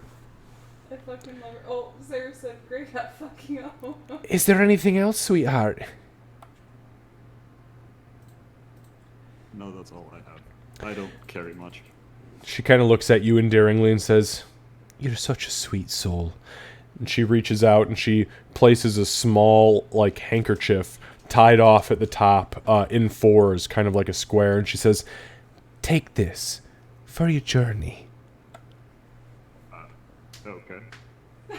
So you take it. You can add to your inventory 1 gnomish macaroon. You lucky bastard. So a gnomish macaroon acts as the equivalent of an entire day's worth of rations. It's like a Is good that like thing a we got freaking custom cookie, item? man. It is a custom item. Yep, I actually had gnomish macaroons made for my fucking first campaign. Like, I actually hired a baker in real life to Local, make yeah. these fucking macaroons so we could all sit and eat gnomish macaroons because it was a big thing in campaign 1. They were delicious. They were the Right. fucking best macaroons I've ever had. Gray has definitely not had like gnomish macaroon before. Well, so- you're gonna fucking learn when you eat it. Has Doc? Oh, yeah, are you fucking kidding me? Yes. Doc will see it. It's Doc, see, you smell it. As soon as she places it down, it is chocolate with hazelnut filling.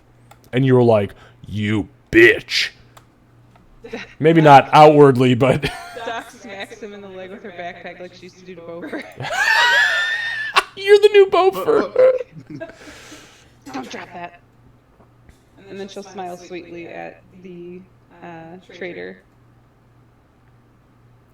Okay, so I'm sorry, Kat, you were let's see, rations Aurora is also majorly encumbered. She's literally carrying double her.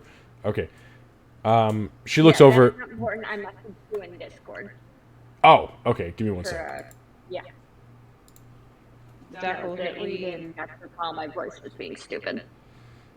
Reed, do you have anything that you need to trade or want to trade? Oh, let's check in the the old bag here. What do I got here? I got a crowbar. Anybody want a crowbar? No, that's what I gave it to. Okay. What do I got else? What else? I got a bottle of oil. Anybody want? Oh, 2 bottles of oil. I don't even know where the fuck I got these from. Probably from, I don't know. Yeah. So she says, "Oh, for the oil, sweetheart, I can give you a silver apiece. So 2 for the lot, if you're alright with that." Yeah, sure. I mean, I don't even know what I would do with this. So yeah, sure. Alright. There you go. Alright, it's 2 silver. And I'm sorry, what else did you say you had? What was the big one, the heavy one? You said something about that before. I had a crowbar. Oh, a crowbar! Why not a sparrow bar, right? What the fuck, Kevin? What? Joke. What you mean don't get the joke? Like, it's a crowbar, like, but if it's a sparrow bar, it might be like, tweet, tweet. You understand what I'm saying? Sparrow bar. I thought your accent's a little difficult for me to kind of catch up on. I thought you said spell bar, and it made no sense. Oh, I'm sorry, sweetheart. Yeah, no, I'm not from around here, obviously. Oh yeah, no, neither am I. I for the crowbar, I give you gold for it. Oh yeah, all right. All right, here you go. She puts a gold on the table. I literally never use this thing. I mean, my arms are crowbars, if you know what I mean. You look very healthy. Thanks. Oh no. You're welcome. All right. So what was that? 2 silver, 1 gold. I'll just hand it off to Doc. I don't know what the fuck I'm doing. Just make sure I don't die. She sold Doc's crowbar. You're like Doc's dealer of crowbars. Right. Oh wait, did you give that to me? Oh, I was wondering where I got that. Alright, it's in the bag. Yeah, that's all I have. I'm trying to My find. shit. Yeah, just your shit. I'm trying to find a place to make this molar into a bitchin' hammer. So that's the only other thing I need to get rid of at some point. But that's all I got a lot of shit, but I need to keep this shit for now. Well, that's understandable, sweetheart. As far as your hammer's concerned, have you gone down south to Port Sindrian, or have you gone north to Underhill? There's a couple of enchanters I know of that specialize in rune magic, and they could maybe, tweak it for you. Alright, I give a little tweak. Yeah, no, that's where we're going next. Underhill. Well, best of luck to you. Secret. Sorry, I said that. Why is it a secret? You're hiding from somebody. No. Are we hiding from anybody? Not anymore. Still? I don't Not think so. anymore? No, we're good now. I don't think so, no. I'm pretty sure we fixed all. So at one point there was some confusion, but it all got fixed, so we're fine now. Yeah, we're currently not on the run or hiding from anybody. That we As know. long as we don't go to Middleton. As long as Right. I don't go to Middleton. Right. Yeah, that. Just you, but we do need to fix that. We do need to Well. fix that. Well. No, we need to fix that. Well.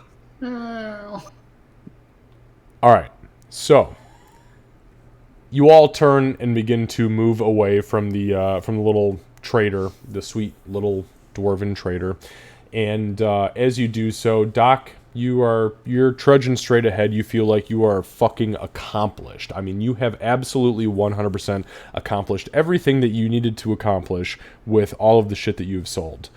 Ree and Gray, you both continue almost on Doc's heels, and as you are doing so, you're like, the fuck is Aurora? Doc, you don't notice this, but both of you... God damn it, she did it again. You two glance backwards, and as you do so, you see just the tail end of Aurora reaching over and grabbing Doc's sickle and putting it in her own backpack from the trader and pushing coin forward. She then turns on her heels and begins to move towards you like nothing happened. I think as she walks by, he's just gonna go real smooth and continue moving. Doc's like, I love my friends. I love my friends. We're gonna win. I love my friends. Aurora is, other than shooting Gray a look, pretends like she hears nothing because I was definitely subtle. Swing and a fucking miss. I used my inspiration for that too. I rolled a 1 Oh, and a 2. no. I saw, dude. I was like, oh god.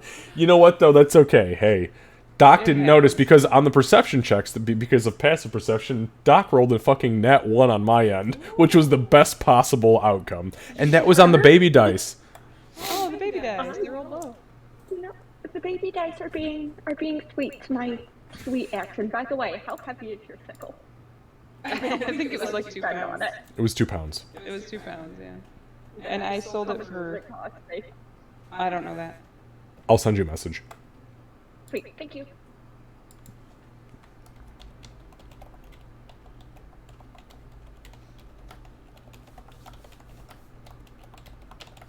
So we're on our way to The north. Yeah. we're north, gonna to head the north. Okay. north. So you guys begin your trek north through the Druid Grove. There we go. The grove in the So you north. guys can see where you're going here. So you are going up through literally the center of the grove and hooking around towards the northwestern tip of said grove. When you arrive at the tail end of your day, very much like you had guessed, it is the end of the day. You left at about 2 p.m., and you're looking at maybe just a hair before midnight when you arrive at the grove's edge. You are well aware that if you rest here, you will be within the sanctity and the protection of the grove, or you can choose to move on. How would you like to proceed? I will suggest we stay here. I think that this is going to be the safest bet. We've got the grove to watch over us while we rest, and then tomorrow morning when it's light, we can head over to Underhill. Yeah, that's reasonable. I mean, yeah, that's fine. I was gonna say a lot of fucked up shit kind of attacked us while we're in this grove, but Yeah, but I I think think they're all clear now. So yeah, and if it's not, at least we know. I mean, we'll do watches, right? So we'll Oh, make yeah. sure that somebody's keeping watch. And Underhill, it's not terribly threatening normally. That was where my first solo surgery was. Actually, somebody got crushed by some rocks, and I got to go out there and help. But is that the one you stabbed yourself with? no, I never stabbed myself. Somebody else did. Oh. I'm That's why I had to inside. do my I'm solo inside surgery. that. Go ahead, roll an Sounds like insight. Sounds like something somebody would say in this episode. Doc, roll a deception check. No, it was about to be a 16. Damn. How the fuck do you have a +0 deception as a goddamn assassin? Okay, so Not anymore. This is where it The- counts. so- Stealth and sleight of hand. that's fair. That's fair. So Lucy, you're right. You don't have to lie to anybody if they're fucking dead. So Gray, there is truth in what she's saying, but there may be a little over or under embellishment in the sanctity of the conversation. Yeah, I think he's just happy to know that. the reason I had to do my solo surgery is because the original surgeon, the person who was training me, stabbed himself, so I wasn't a favorite. Oh, that's a guy who stabbed himself. Well, moving on from that delightful tidbit of information, Aurora's going to crouch down and use the awareness thing. Ah, yes. Okay. Primeval awareness, I believe, correct? Yes. Oh shit! Now I get. Never mind. It's not going to actually do me any good now because it's within 6 miles. Now that it's favored terrain, so I'm just going to kind of get whiplashed from everything. I mean, I'm still doing it, but it's 6 miles. Alright, so 6 miles, any aberrations, celestial, dragons, elementals, fae, fiend, and undead. Okay. So you crouch down, you activate the ability as you're in the northern tip of this Druid's Grove, and within 6 miles, you identify the following. Fae, elementals, and dragons.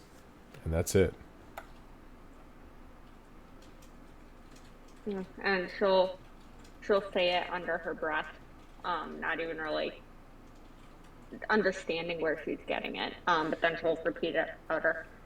And to be fair, just so you and I are clear, the Fae and the elementals are like overwhelming presence, while the dragon is pretty minuscule, but you feel it. That is considerably reassuring. Especially given the events of earlier today. And Oh, Lord. Oh, yeah. I mean, even in game, we don't want no Phyrexian showing up being like, "Hello." Oh, hi. And so she'll do that. She'll kind of listen to the floor for a moment, and then she'll be like, I still feel the Fae and the elementals, and a little bit. I think that's dragons. That's definitely dragons, but it's not much. But none of the other.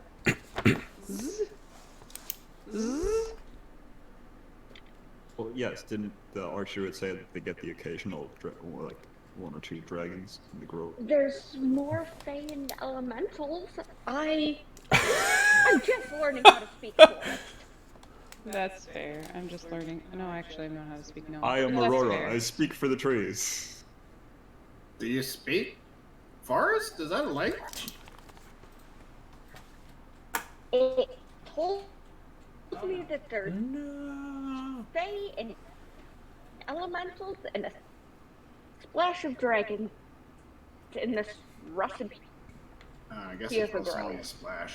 Splash of dragons is better than a lot of dragons. Smattering of dragons. Yes, much better than a smattering. It's just Plethora.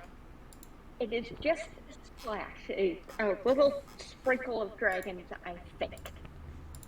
Also, Sprinkle. trees don't really have the same measurements. Your trees Well- sound pretty vague. I think that we should take watches, and Rhea and I can take the first watch, you two sleep, and then you two can be awake for the second. I mean, he can just stay asleep. I can What, take and one. have you get lost again? I think I'm good. Go to sleep. Gotcha, Go be bitch. Cranky. And see, this is why he needs his beauty sleep. What else does he have going for him? Ooh. Oh shit. Shots fired, shots fired. Apparently. That's very sweet. You two talk each other to sleep. Go to sleep. Cranky bitches.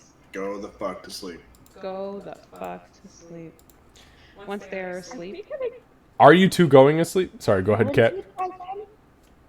What was that? To Gray's thing as they go off to their own sleeping area. She just kind of mutters to Gray, "Are you getting parented by them?"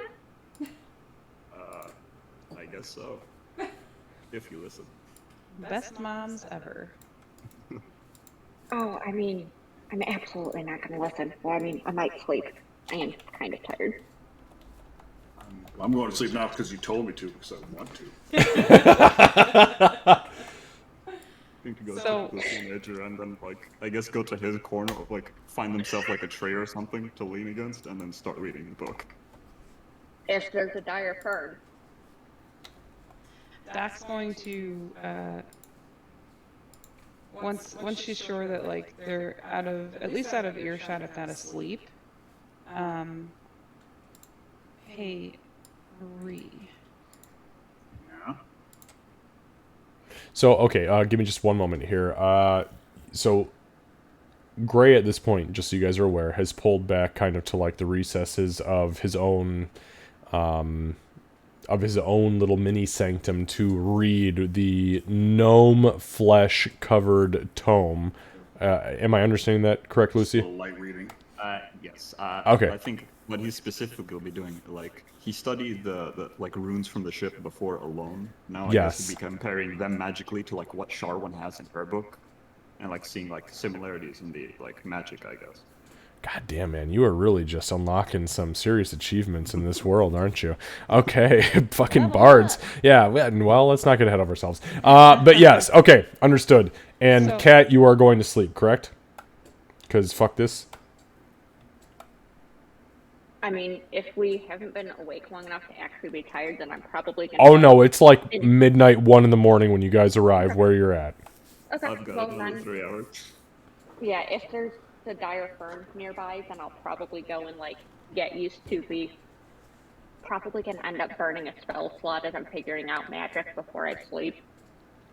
Okay. Just kind of trying to listen and that sort of thing, and then I'll end up being like, and just curl up in my little fern nest. Okay. As you are doing that, Kat, give me a, especially because you're burning a spell slot, give me a nature check, please. Okay.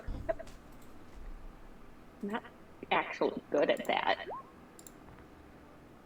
Oh, you're not actually good at that. Okay. All right. You are very comfortable with where you're at, and Oh, actually, I get to add my proficiency to that again because I'm in my favorite terrain. so it's an additional +3. Is that 13. right? Yep. So 13. Okay. So I'm as you slightly better. as you just enough better, you lay down underneath the dire fern, and as you do so, you begin to commune with nature. You allow your innate magic, which you still don't completely understand, to emanate out of your body and into the fern. And as you do so, the fern takes just a hair of sentience. And the lower leaves around the outside of it, of which there are 5, curl under, 2 of them going under your body completely and tucking you in almost as if in a blanket. And you are now a tiny, gorgeous, and absolutely adorable halfling dire fern burrito. And you are sound asleep. Fuck you, Yeah, wait. sleeping. So we have a plant and a rat, and then now we have a gnome as well. 3 Yeah. counts as the rat because the pelt she's wearing. Yep. Also, I absolutely love that descriptor, and I'm really going to be sad to leave the forest. Okay, so. Sorry, go ahead, Lucy. Just take like a baby dire fern with you. Yeah, it's like just like a regular fern. take just like a regular fern, like a potted baby, like a Groot. Yeah, Okay. Mine that was in the Sun Citadel. Oh, that thing had a name. That's no good. Okay, so I apologize. No, that's okay. So that has happened. Doc and Ree. So Doc witnessed, I'm pretty sure, witnessed Gray reading lips when we were all in the area where she was in the stocks. Because she was saying things and he knew them. Yes. So she's going to turn away from him and she's going to say, "Hey, Ree, Yeah. Gray poops his pants." She's going to see if she gets a reaction. Gray poops his pants? So Who opens a conversation with that? What? Gray, give me an insight check, please, with disadvantage because you're focused on your book. Yeah. Hang on, hold on, you two. An insight? Okay. Yeah, insight check with disadvantage because you are focused on your weird Charwin tome. Oh, that's an... Okay. Oh God. That's a nat 1. Oh, thank fucking God! I was like, if he rolls two 19s, we're in trouble. So I'm going to wait for a reaction. So there is, you are flipping through your book, you don't notice shit, and I say shit. And as your conversation is happening, Doc and Ree, Doc is kind of staring at you. You respond. Doc, there's no response from the background. Ree did not say it quietly either. It's like normal conversational tone. What?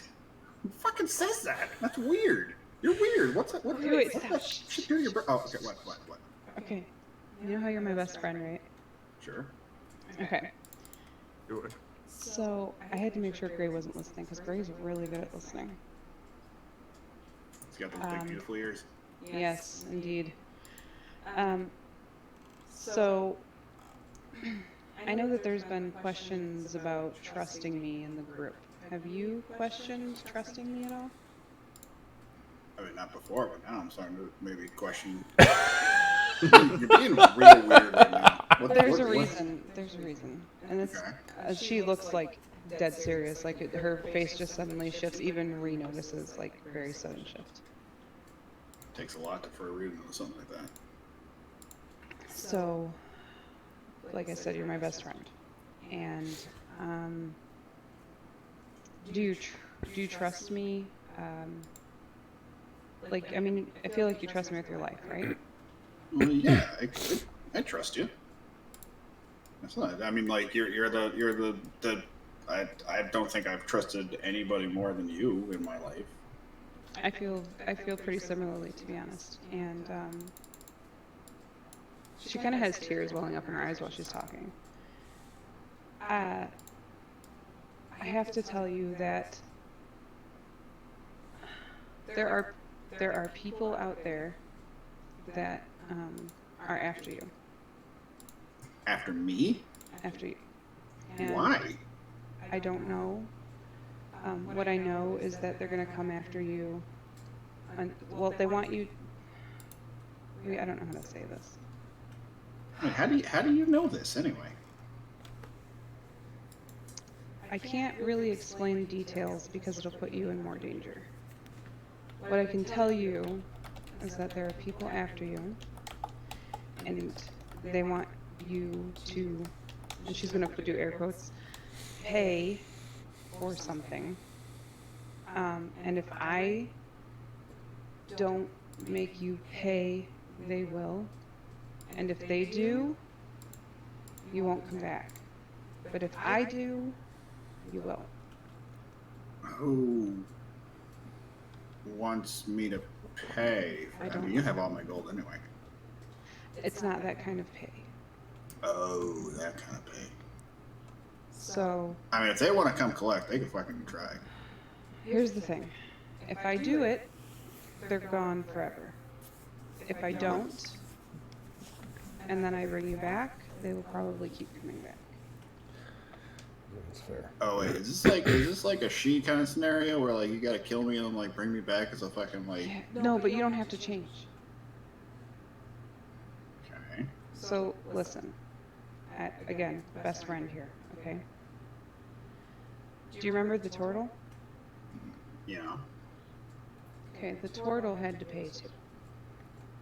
Oh. Because the turtle paid, I was given something that I can bring you back right away, and nobody in our group even has to know, and it can be done now, and we can move on. Well, how would anybody else know that I paid? I don't know the answer to that question. I just know that they always know. Huh. She looks like the most serious you've ever seen, Doc. Cat or not. All right. Well, what were you given to bring me back? They're phoenix ashes. Oh, motherfucker. Do I have to change too? No, it's just gonna be literally. Dude, look at this fucking body. Listen, I Fucking know. nailed it. It's perfect. I don't want to change a thing. So the way that this will work, whether we do it now or at another time when you're ready, is that you will pay, and immediately I'll bring you back just like Bofur used to do. The item, this bag of dust that I have, it works just the same way, from my understanding. But that's why I had to say that Gray poops his pants, because I had to make sure he wasn't listening. Because if he listens, I wish I was. Wait, did he poop his pants? no, I don't think so. I don't know. I didn't check. You didn't fucking check. Oh fuck! So you gotta kill, man. I swear to If God, it's- you killed most people in our party combined. But they'll come back if I do it. If we leave it to somebody else to do, there's no guarantee of coming back. And that's what I'm scared of, because honestly, you're my best friend. If you weren't in this group, I think I probably would have just gone home.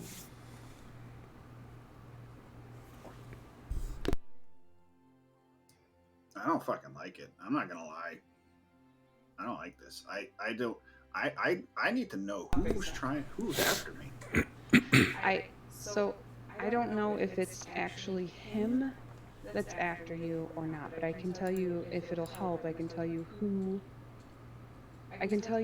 my contact is, I guess, kind of. You can't tell. You can't say who. Like, is your contact the one who's like telling you to do this? Yeah, so sometimes the contact is the person that told me to do it, and sometimes the contact is the person who wants it done. I don't know what the case is for sure in this case. Okay, who's the contact then? Okay, so when I was growing up, I was kind of an outcast. And I found my, I don't know how exactly how to explain this. So I found myself kind of searching and trying to figure things out. And when I was trying to figure out like where I belong and what I should be doing, I met a goblin in my town. That's how I know how to speak goblin. He taught me. And his name was Gimbal. As the name Gimbal is said out loud for the first time in what would be a very long time, it dawns on you almost immediately that the name Gimbal was also the name of your gang's sneak. The one who was very capable of getting in and getting the fuck out as fast as it possibly could when the Booyog couldn't do the trick. You know Gimbal? I do. Yeah, he's why I'm here. If it wasn't for him, I wouldn't have met you. Ugh. You know Gimbal? Yeah, I know Gimbal. So I don't know Nasty little details. motherfucker that guy is. Yeah, well, I thought that he was captured by bad people, but I don't think so. But from what this, I can't tell you too much. If I tell you too much, then everything I've done just makes me a terrible person instead of what I'm going for. But what I do know is that there's supposedly a crime you committed, which I honestly don't think is possible. That's but pretty possible. you're making this easier. Well, what was the crime? What did I do? I don't know. I can't know details until after I do what I have to do. But if I don't do it, they will keep coming until you can't come back. If I do it, they don't care if I bring you back.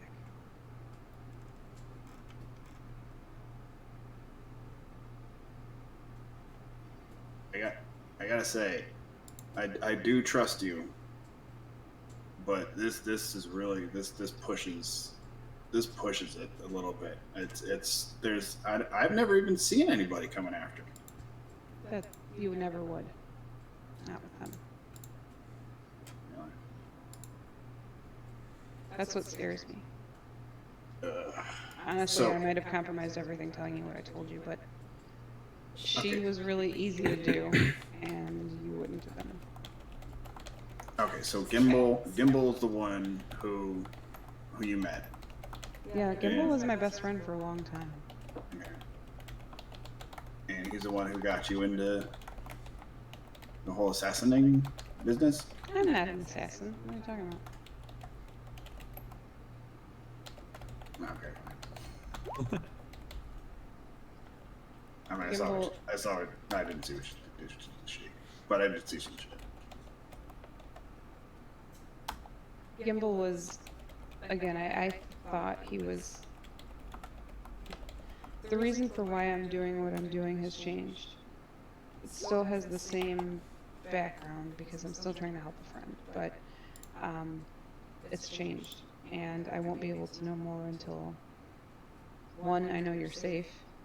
That's honestly my biggest priority. If I end up dying a murderer, but you're safe, then so be it.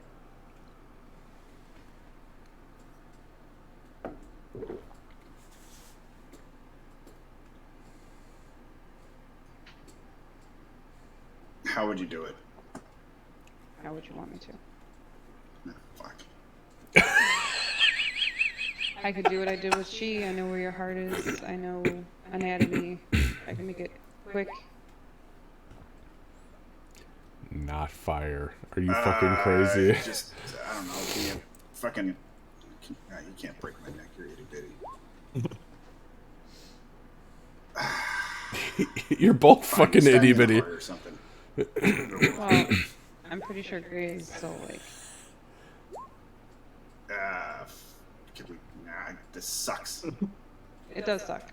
We can maybe just do rounds. Do rounds? Yeah, get up and walk and just make sure everything's safe on the perimeter. I thought you were talking about like rounds of stabbing. I'm like, that doesn't make it any better. I don't want to get stabbed. This is just about you getting. Ugh.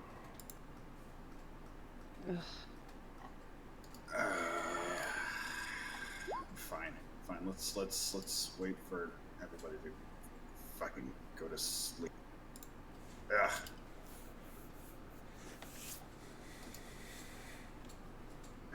I guess we're gonna wait out Gray. Yeah. Okay. It's easy enough to do. Gray's constitution is pretty much trash level. I mean, we're talking raccoon, scavenger level.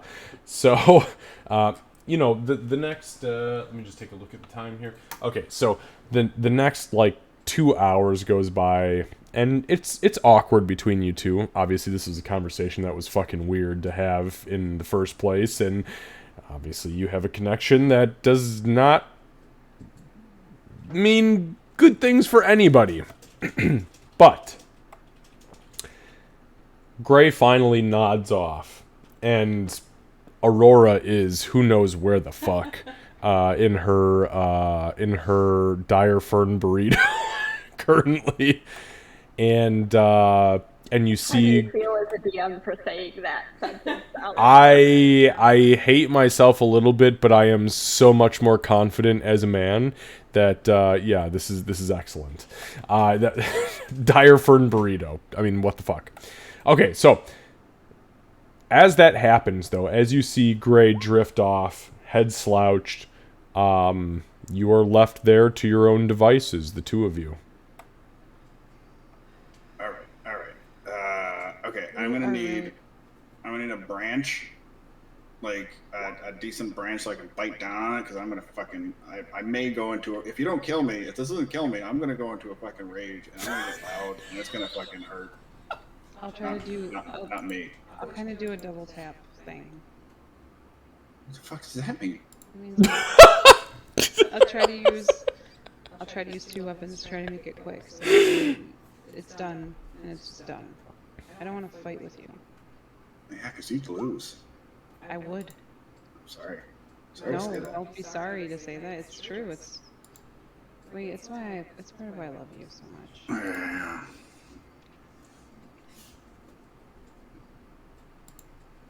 Fuck. All right. Let's do this. I'll grab a fucking branch. Get this fucking bullshit over with. Grab a branch. I want you to do it from behind. Yeah, I want to see it coming because I'm gonna count. flinch. I'm gonna flinch, count and or I anything. might He's fucking surprised. don't count. Fucking none of that shit. Because I'm not even gonna whisper that you only get a second chance once, because then you'll know it's coming. Yeah, no cool one-liners. Okay. So Doc kind of, I want to stealth and kind of disappear so that she can't expect that. Okay, go ahead and give me a stealth check. 27. Oh, Ree's passive perception is 12. Oh shit, that means even with the... That's even with a I nat, almost even with a nat 20, Ree cannot. She has no fucking idea where you're at. So you slip into the shadows and you get real quiet, real fucking fast. So Ree is probably humming to herself the set sail for ale. Yes, set sail for ale.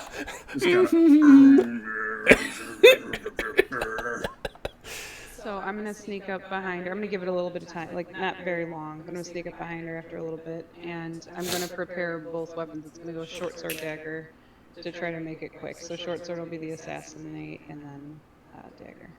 Okay, so just between you and I, there is no inflict wounds at level 2 for 4d10 times 2? Yeah, why don't I do that? That's a good idea. Okay. Actually, I forgot that I'm a cleric now.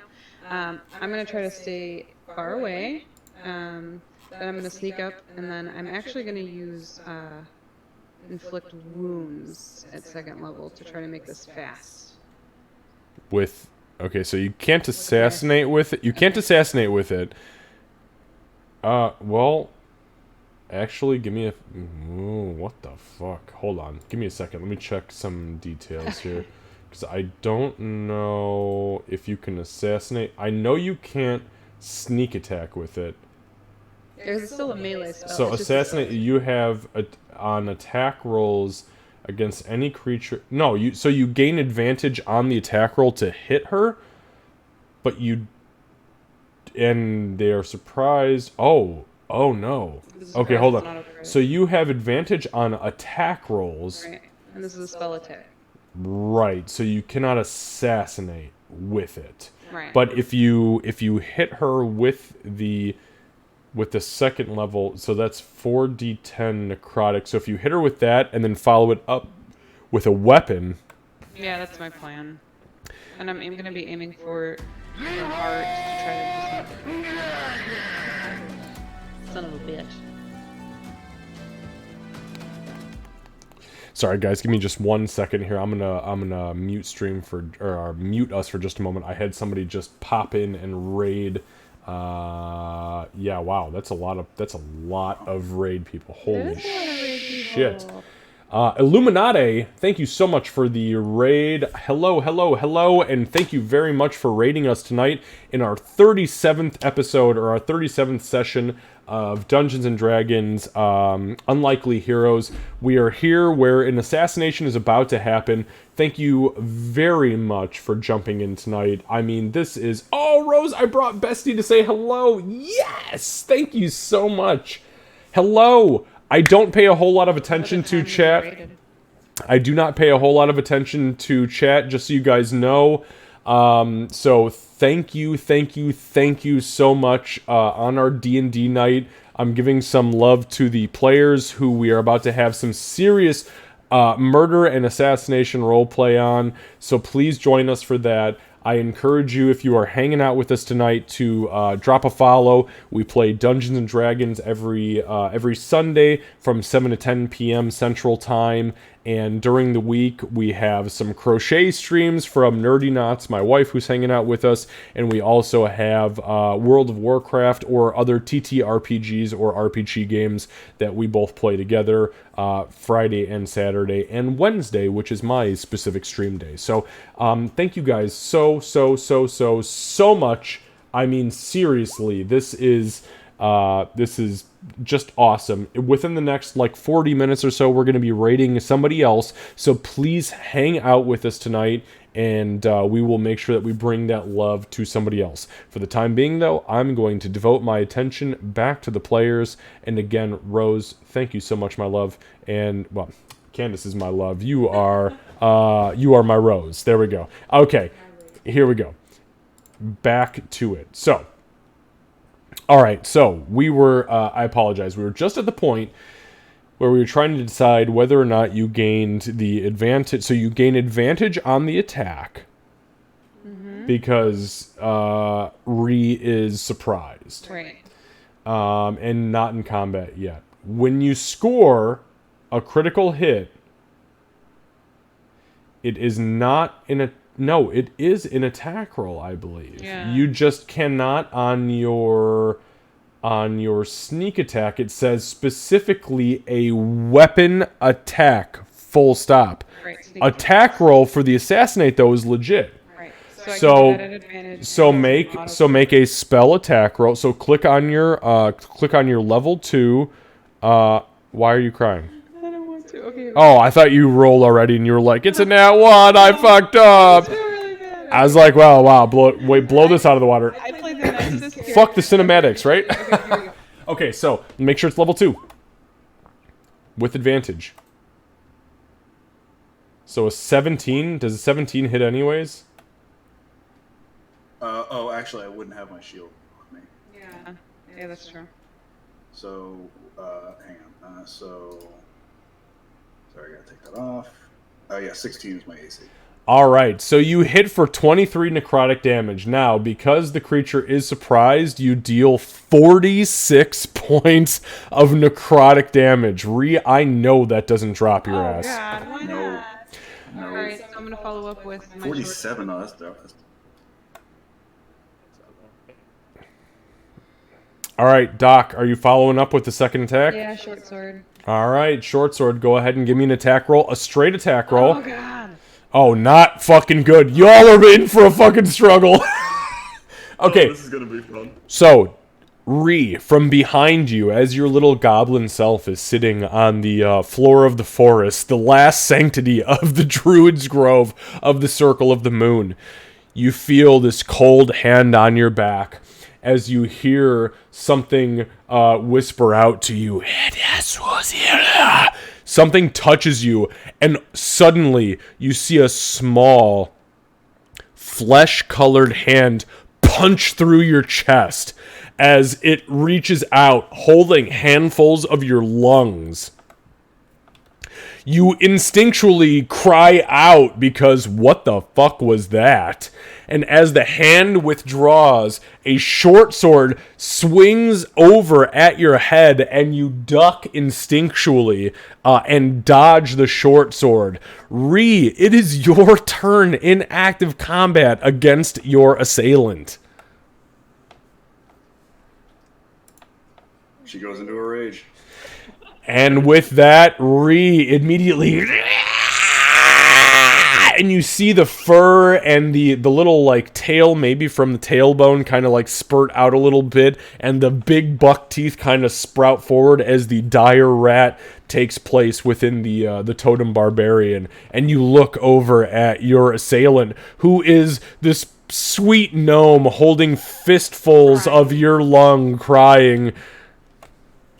She'll punch you in the face. I'm sorry. Oh, do it. Just to punch you in the face. Make an attack roll. So what you're going to do is just roll... Unarmed strike. Yeah, an unarmed strike. Yep. She's not holding her weapon around. Luckily, she's not holding her weapon. Okay, man. Okay. Is that...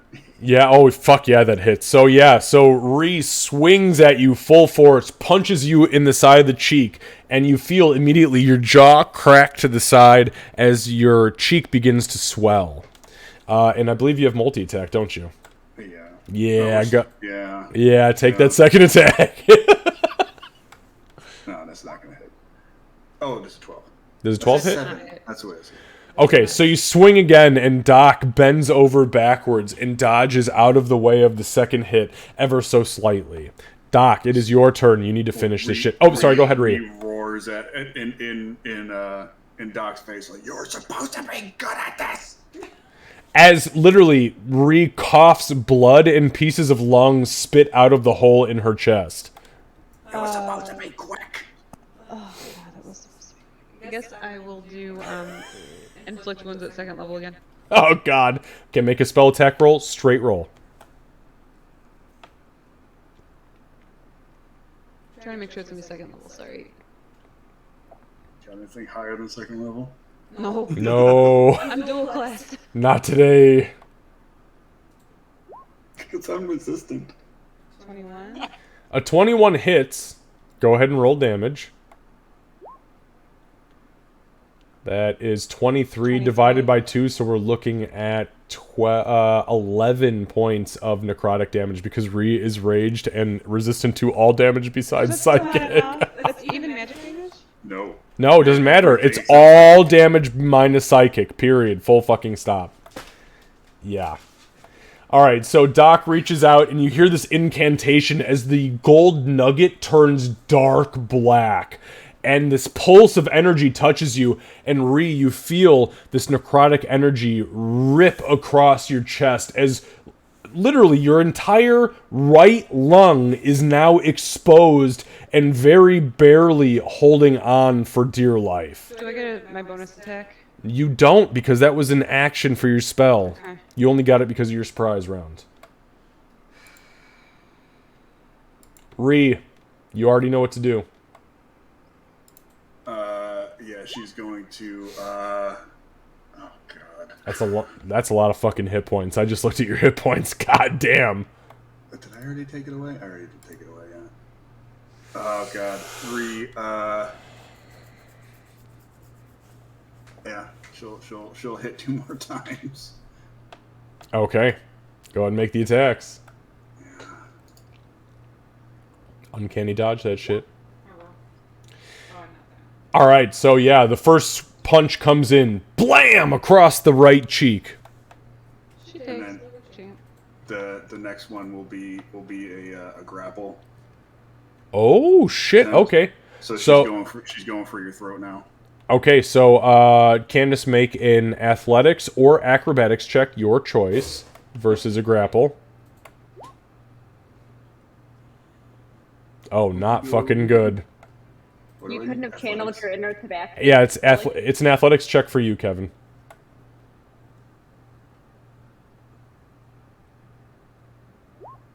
Oh, yeah. 'Cause I'm raging. Yep, rage. So the 11 versus the 8. It's bare, but you grab this bitch by the throat and lift her up off the ground. Doc, you are now aloft in the air. You can still cast spells. You are grappled, though, so that means that your speed is reduced to 0, and it ends when the grappler is incapacitated, is no longer within reach, or fails a contested check on your turn. So you can spend your turn trying to break free from the grapple or cast another spell. Or attack. Inflict wounds at first level. Alright, go ahead and give me a spell attack roll, please. 19. 19 hits. So again, Doc grabs your arm, and as she does so, you hear another incantation. There's this pulse of She's black just energy, bawling. and the flesh off of your off of your left arm begins to slosh away as you take 7 points of necrotic damage. This is the most horrific struggle I think I have ever even envisioned for what is happening right now. Absolutely. That's fucked up. Okay, so, Doc, anything else? I don't think I can do anything else. I cast the spell, so. Okay, that brings us back to Ree. Ree will throw Doc away and scream, "This isn't going to work!" Okay, so yeah, you are thrown 5 feet away. It's a shove attack, basically, yeah. Yeah, so 5 feet away and boom, prone onto the ground. Anything follow up or just the threat? She'll just glare at Doc for a moment, and you'll see her take a breath. Bunnies. You're Turn gonna around. cry for real? Turn around and sit down. Ooh, oh shit, Doc, it is your turn.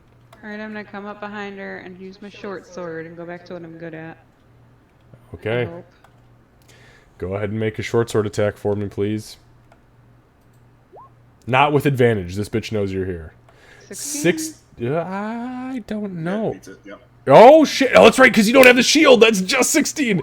So that short sword comes in. Go ahead and take the fucking sneak attack. 11. Yeah, 11 reduced though is 5. It's And not dagger. reduced. It's not reduced. Oh, did you drop it? Oh. Drop my rage.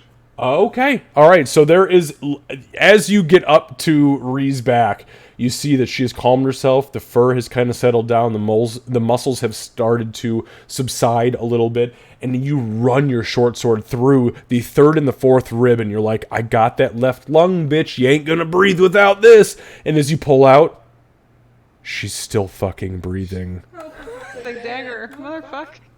Go ahead, throw the dagger or swing the dagger. Dagger. Yeah. It's not with advantage. It's a straight roll. It's only 14. 14 does not hit. As you drag it She's just across, bawling. you She's drag it crying. across the back of crying Ree's crying. head, and her just tough goblin fucking skin and flesh do not take to the blade, and you begin to weep as it does not take effect. Ree, it is your turn. Damn it. This was supposed to be fucking quick. Give me that damn knife. You hear it.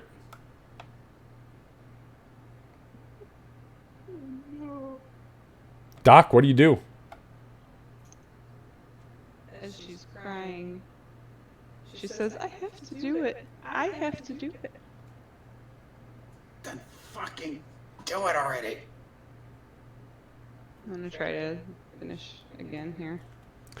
So you reach around the front of Ree, who has said, give me the fucking knife.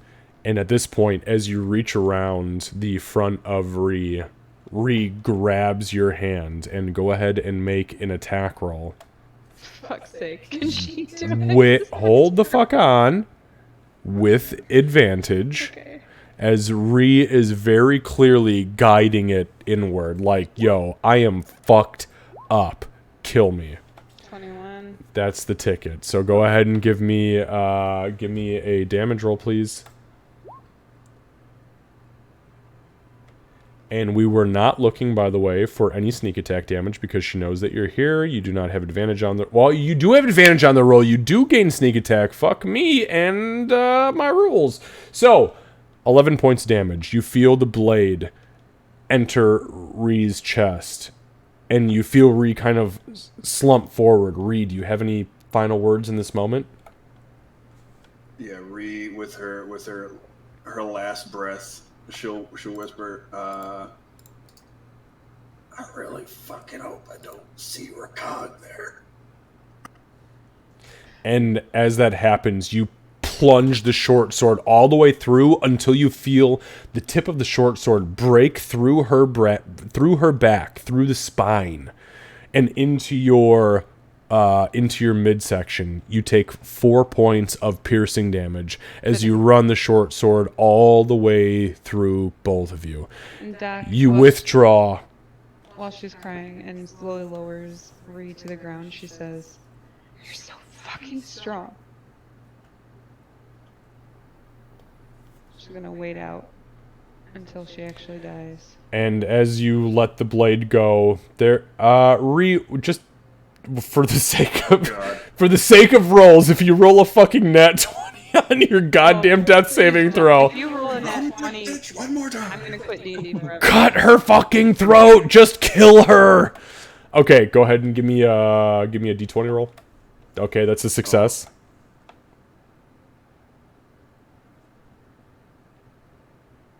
You want me to keep rolling? Yeah, go ahead and give me one more.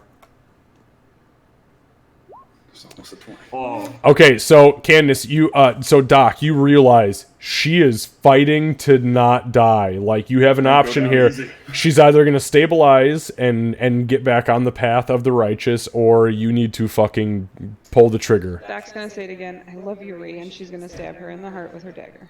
And with that, there is a final plunge of the dagger. Lucy, give me a perception check, please. You better fucking roll low. I feel like it'd be impossible for anybody to miss it because she was screaming. That's why, exactly. I was like, I'll give it to you. 21. And with that, Doc, you lift your dagger into the air, and as you squat over Ree's body in the midst of death throes, you swing downwards. Gray, as your eyes pop open groggily, looking over the campfire, you see Doc stab Ree in the chest once, twice, 3 times until Doc ceases to move, or until Ree ceases to move. She withdraws the dagger, And she kind of looks down, realizes that she's dead. She drops the dagger, and she collapses off of her body to one side. Give me 1 second. Lucy, what do you do? If anything. I think, just out of like, this bitch just murdered the goblin that took no damage from like the owlbear fight and everything. I think Gray's just gonna go, peace, and then disappear, like turn invisible. Okay, so Candace, as you are collapsing, you hear an incantation from the east of you, and as you look over, where Gray was leaning against the tree there's nothing.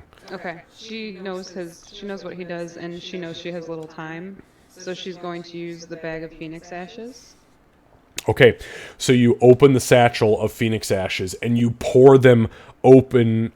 You open Ree's mouth. You pour them into Ree's mouth. And she's gonna be saying, "Garl, please make this work. Please make And this work." and as they fall in, they fall out of the bag as gray, but as they are hitting the lips, mouth, tongue, palate of Ree, they begin to ignite with a fiery red passion.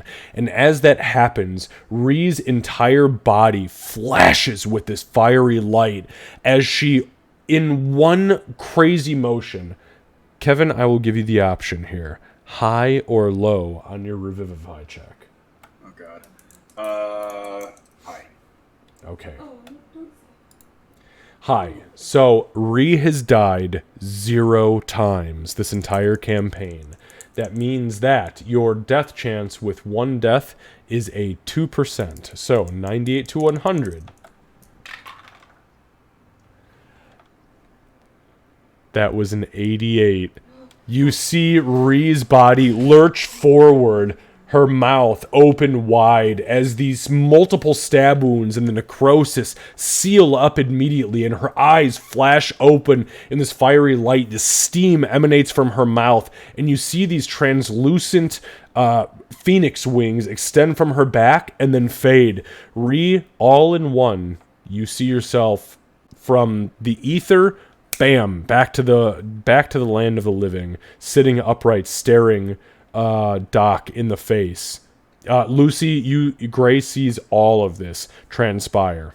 Doc immediately wraps her arms around Ree and and she's just clinging for dear life, and she's crying, and she's saying, "I'm so sorry. I'm so sorry. So You're that so fucking strong." I imagine like there was almost like kind of like a oh kind of sound that kind of came along with Yes. it. And like in the same tone, it's like, oh fuck, you're really bad at killing people quickly. God damn. No. You're so fucking bad. You're stabbing so many times. So strong. You're so strong. Oh God, So strong. Why are you so strong? I don't fucking know. Oh my god. Carl. That's what maybe I should have fucking thrown me off a fucking cliff or something. Please Jesus. don't ever need to be killed again. I don't want to do that ever again. I'm sorry. I'm sorry I punched you. By the way. No, I deserved it. Kind of. I'm kind of saving your life, but it felt good to get punched when I was doing what I was doing. I guess. Fuck. Is that what you felt when you died? I Is don't that know what I what. do to people? No, definitely not. Do not lose your rage. You do it better than I do. I think I had too much emotion in your death. It's a lot easier usually. No, I mean like when I kill somebody, do they feel that? No, you kill them way quicker than I kill people. Except she. She died really easy. Jesus. Yes. So like while she was doing, I think while Doc was doing the little spray thing, Gray would have absolutely gone over to try and wake up Aurora while invisible. Okay. So, give me a... Well, okay, I mean, you can wake her up. Actually, you know what? Just for the sake of how the hell do you know where she's at, give me a perception check. We're good at those, aren't you? Don't forget, I'm an intimidatingly adorable murderous halfling dyer for burrito. So as you begin to stumble through the dire ferns and the trees in the last sanctity of the Circle of the Moon, you guys from your little spot see a little crackles of electricity, and Gray, you hear. Master, are we okay? What was it? How come everybody's screaming? Why can nobody see us? Master? I think Gray's gonna be like, Answer me! I think Gray's actually gonna shout, "You fucking idiot! Shut up! Now is not the time." And you guys hear that audibly from the tree He line. did it like, Oh, it was in his head? Okay, I got you. because Gray knows if he speaks, he might as well die. Make an intimidation check. Okay.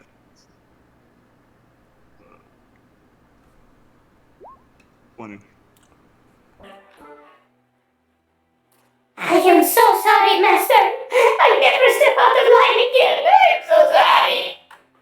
And you feel the electricity kind of fade from your body as you scramble furiously towards what you feel was where Aurora had gone to sleep. You finally find the dire fern burrito that has wrapped her into this sweet little snuggie of a resting spot, and you grab her and you shake the shit out of her. As you do so, she awakes. Aurora, you awake to somebody pulling you out of this beautiful situation you found yourself in, and coming into light is the visible Gray.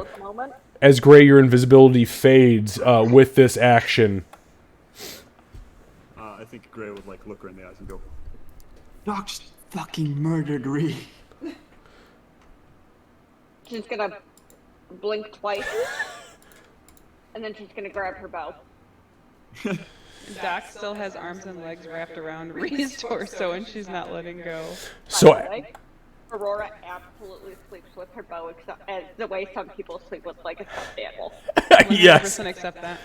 So as you got, yes, trust me, Candace and I get that. So as you two grab weapons and begin to turn back around, as you crawl up to the clearing, like, oh shit, this is really happening.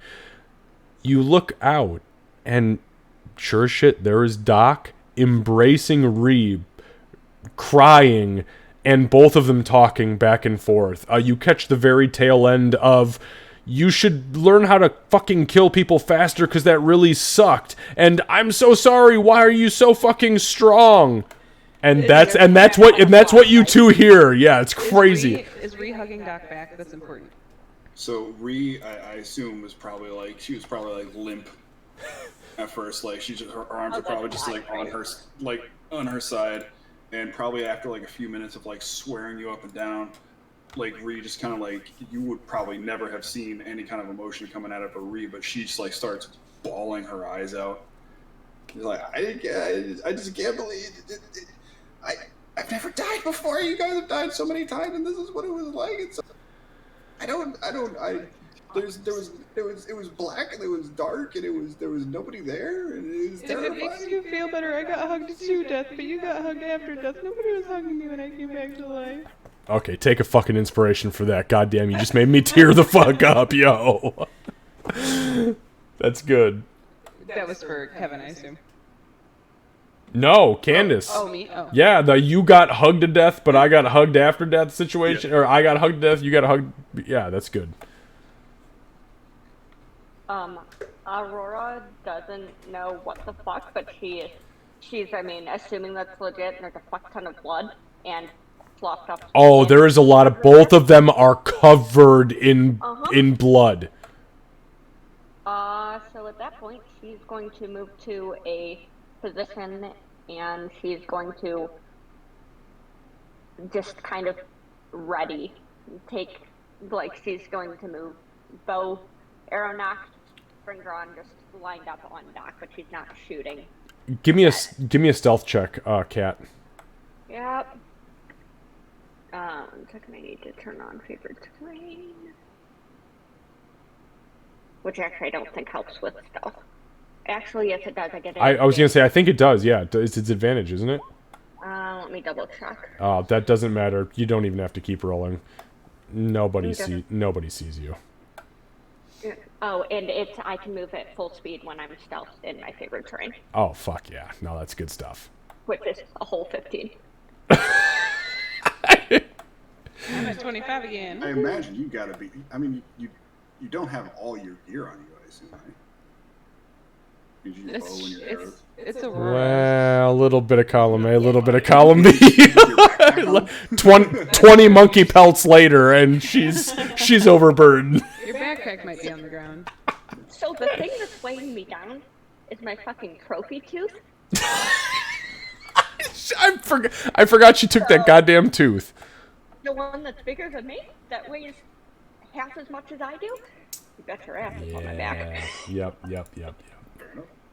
Yeah, but I've got an arrow. Oh yeah, absolutely. But yeah, she's got an arrow aimed at Doc, and she's waiting and taking. Yeah, if she. The next few seconds, kind of ready. I'd like to think that what you'll see is Doc will be squeezing Ree really hard. And all of a sudden she's gonna get up, move away from her, move away a little bit, and then throw up. What's my hit point? Where am I at health wise? So when you got revivified, you were at 1. Yep. Okay, I thought so. Yeah, so Ree looks really fucked up. Lots of holes in her. Literally, there's like a hole punched through the center. Like the sternum is just missing in Ree. You can see lungs hanging there in the open cavity that are like blackened and dripping. And Doc is just sitting there puking her guts out now. After she's done puking, she'll move back over to Ree, and she's gonna start healing her. Fix this. I'm gonna cast Cure Wounds. I'm gonna put all the Cure Wounds I can into her till I run out of she soul. moves back towards Ree, Aurora's going to do that whistle that she does, where it's the... Yep. Okay. And make it very, very clear that she's... it's the whistle, and when Doc looks towards it, she's... Oh, Slayer's Prey, and then whistle.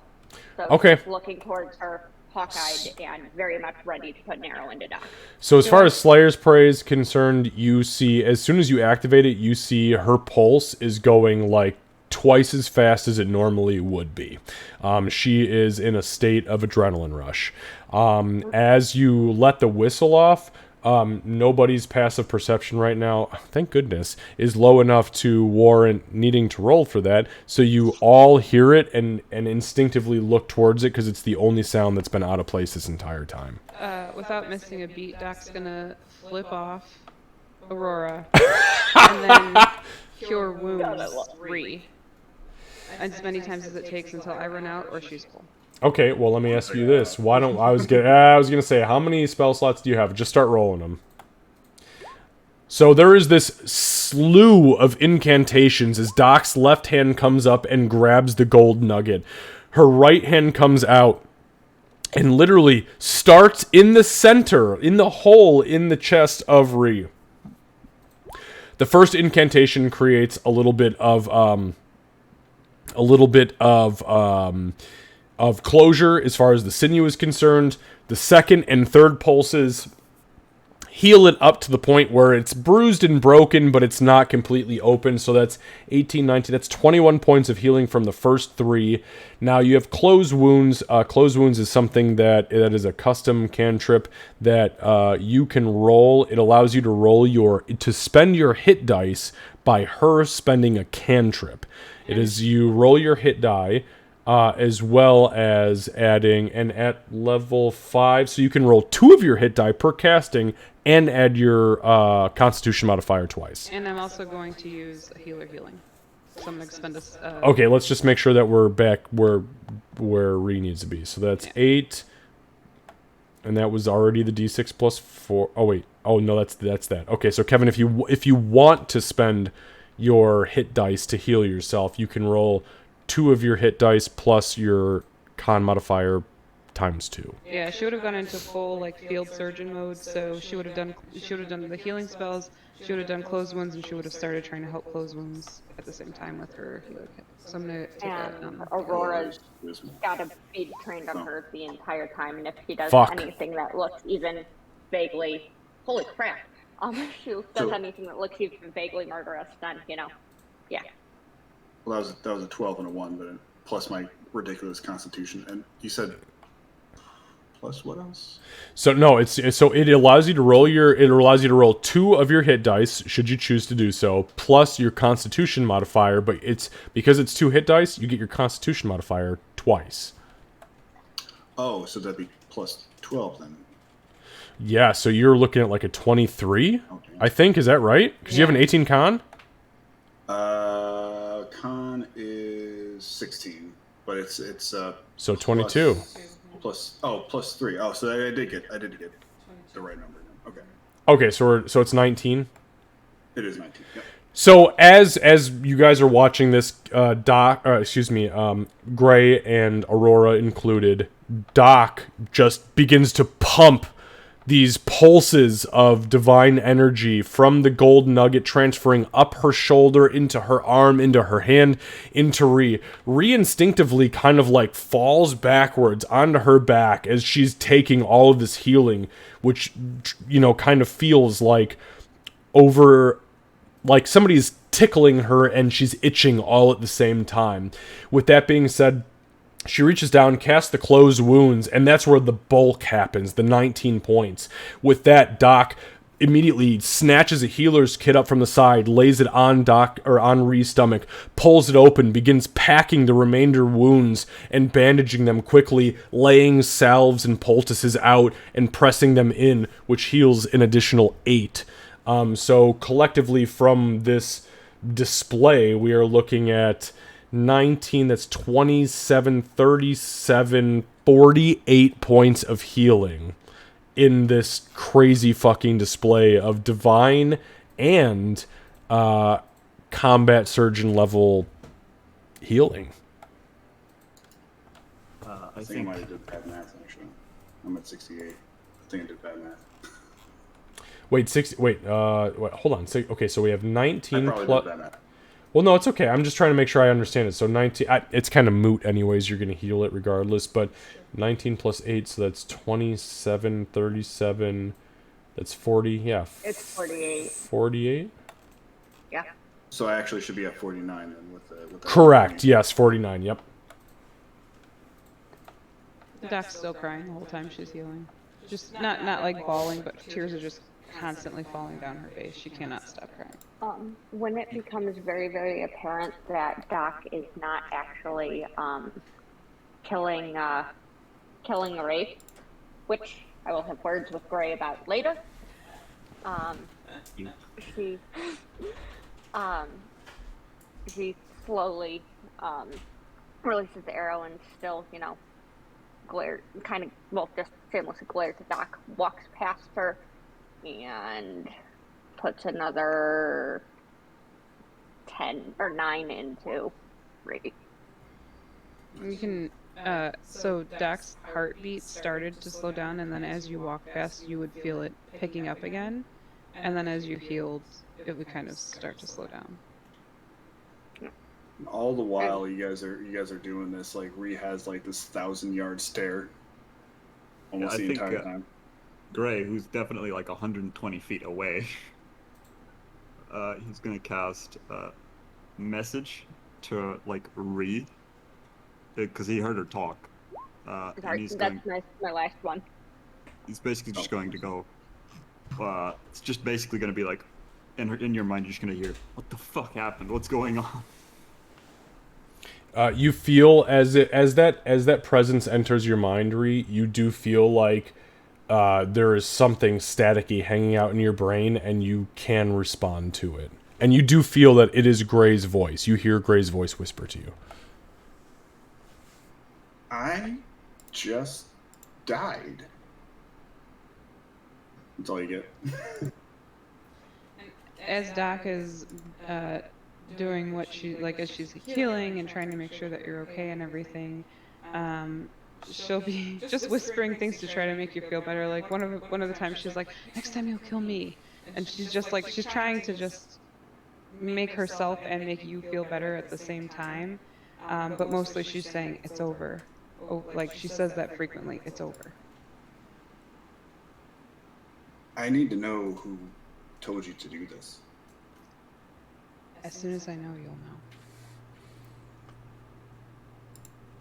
Was it Gimbal who gave you the job? Because Gimbal's dead.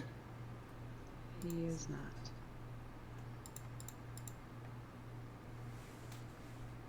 No, I saw him die. How do you know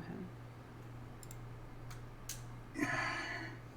I knew him in the mountains. He was a sneak. He was an informant. He ran information, and he was a little fucking scumbag. He was a little shithead goblin who did the job of pretty much the beck and call of Rockhag, our leader, our lasher.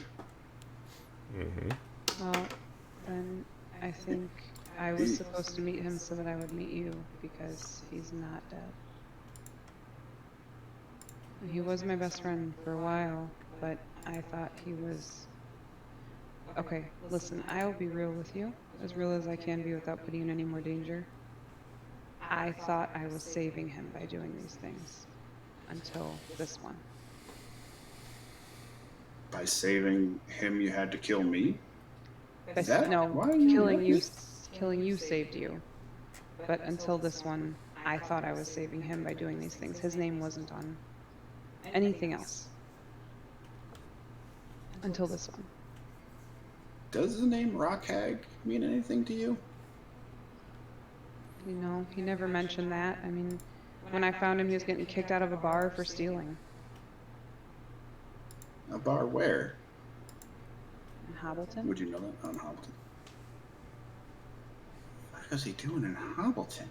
Maybe trying to get me. Here's what I know, Ree. We both need to survive, because I think we both deserve some fucking answers. And she looks pissed when she says that. I mean, if I find Gimbal, then I'm gonna have to wring his scrawny little neck and find more information. Fuck, if he survived that, than others did. When you look at her face, she's just bawling again. Her eyes, or like tears are just falling down her face, and she says, "I will never do that again." I'll never let you do that again. I barely let you do it this time. It's true. And I think Look, I didn't have my mace with me. I'm so glad you didn't have your mace with you. Aurora, being not ever willing to admit the fact that she's actually, sentimental, just does the whistle again. And then once, instinctually, so, are you done killing each other? For the time being, I hope. Before you said "I hope," Doc was kind of like, with the, yeah.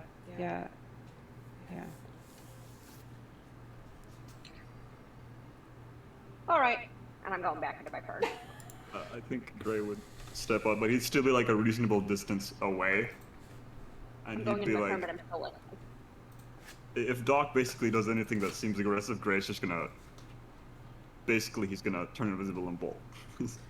No, so, But what he'll walk up and say and go, "What the fuck?"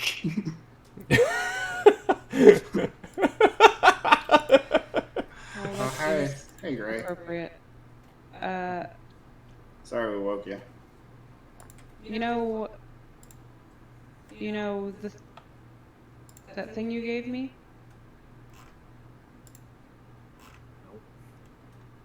She's gonna raise her eyebrow. You know that thing you gave me?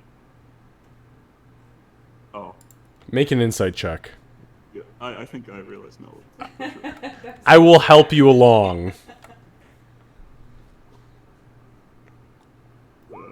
50. Yeah, you know the thing that she's talking about. She looks you in the eyes, and she catches your gaze as strong as she can, and she says, "That the fuck." He's going to sigh and go, "You need better friends." You're not wrong. So for the rest of our watch, I actually want to He's awake. use... He's not sleeping tonight. That's it. I want to use, I think it's Tinker that lets me create the music box. I want to use everything I can from like my mess kit and then the jewelry box we found when we were in the Sunless Citadel to try to create a, hold on, I want to see where it actually is, where it is. You're making like a dwarf. Yeah, it's a tiny clockwork device, so it'll be like a music box.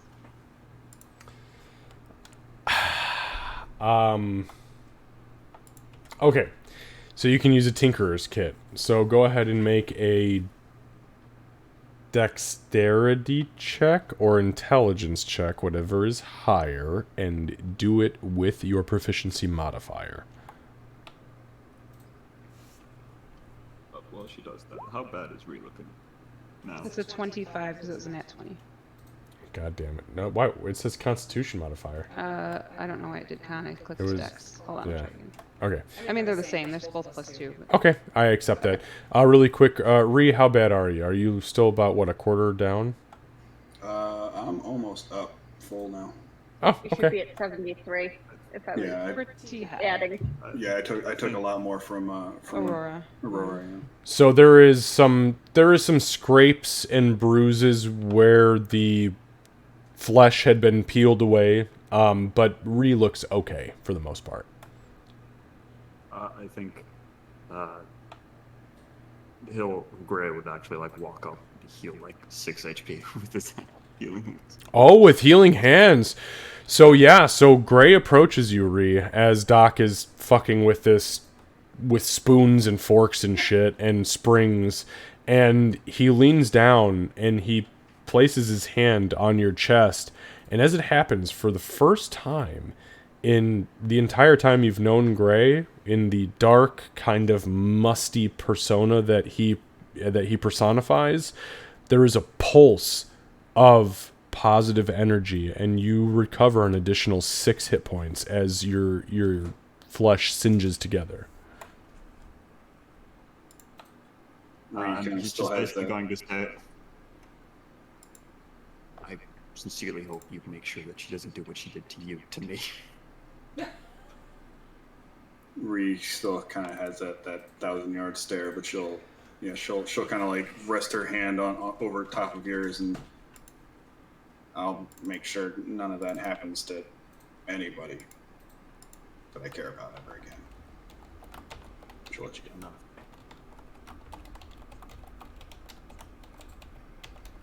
The record, since everyone is apparently staying up, if someone goes to get Aurora for her shift on watch, Ree is Gonna- not sleeping tonight for sure.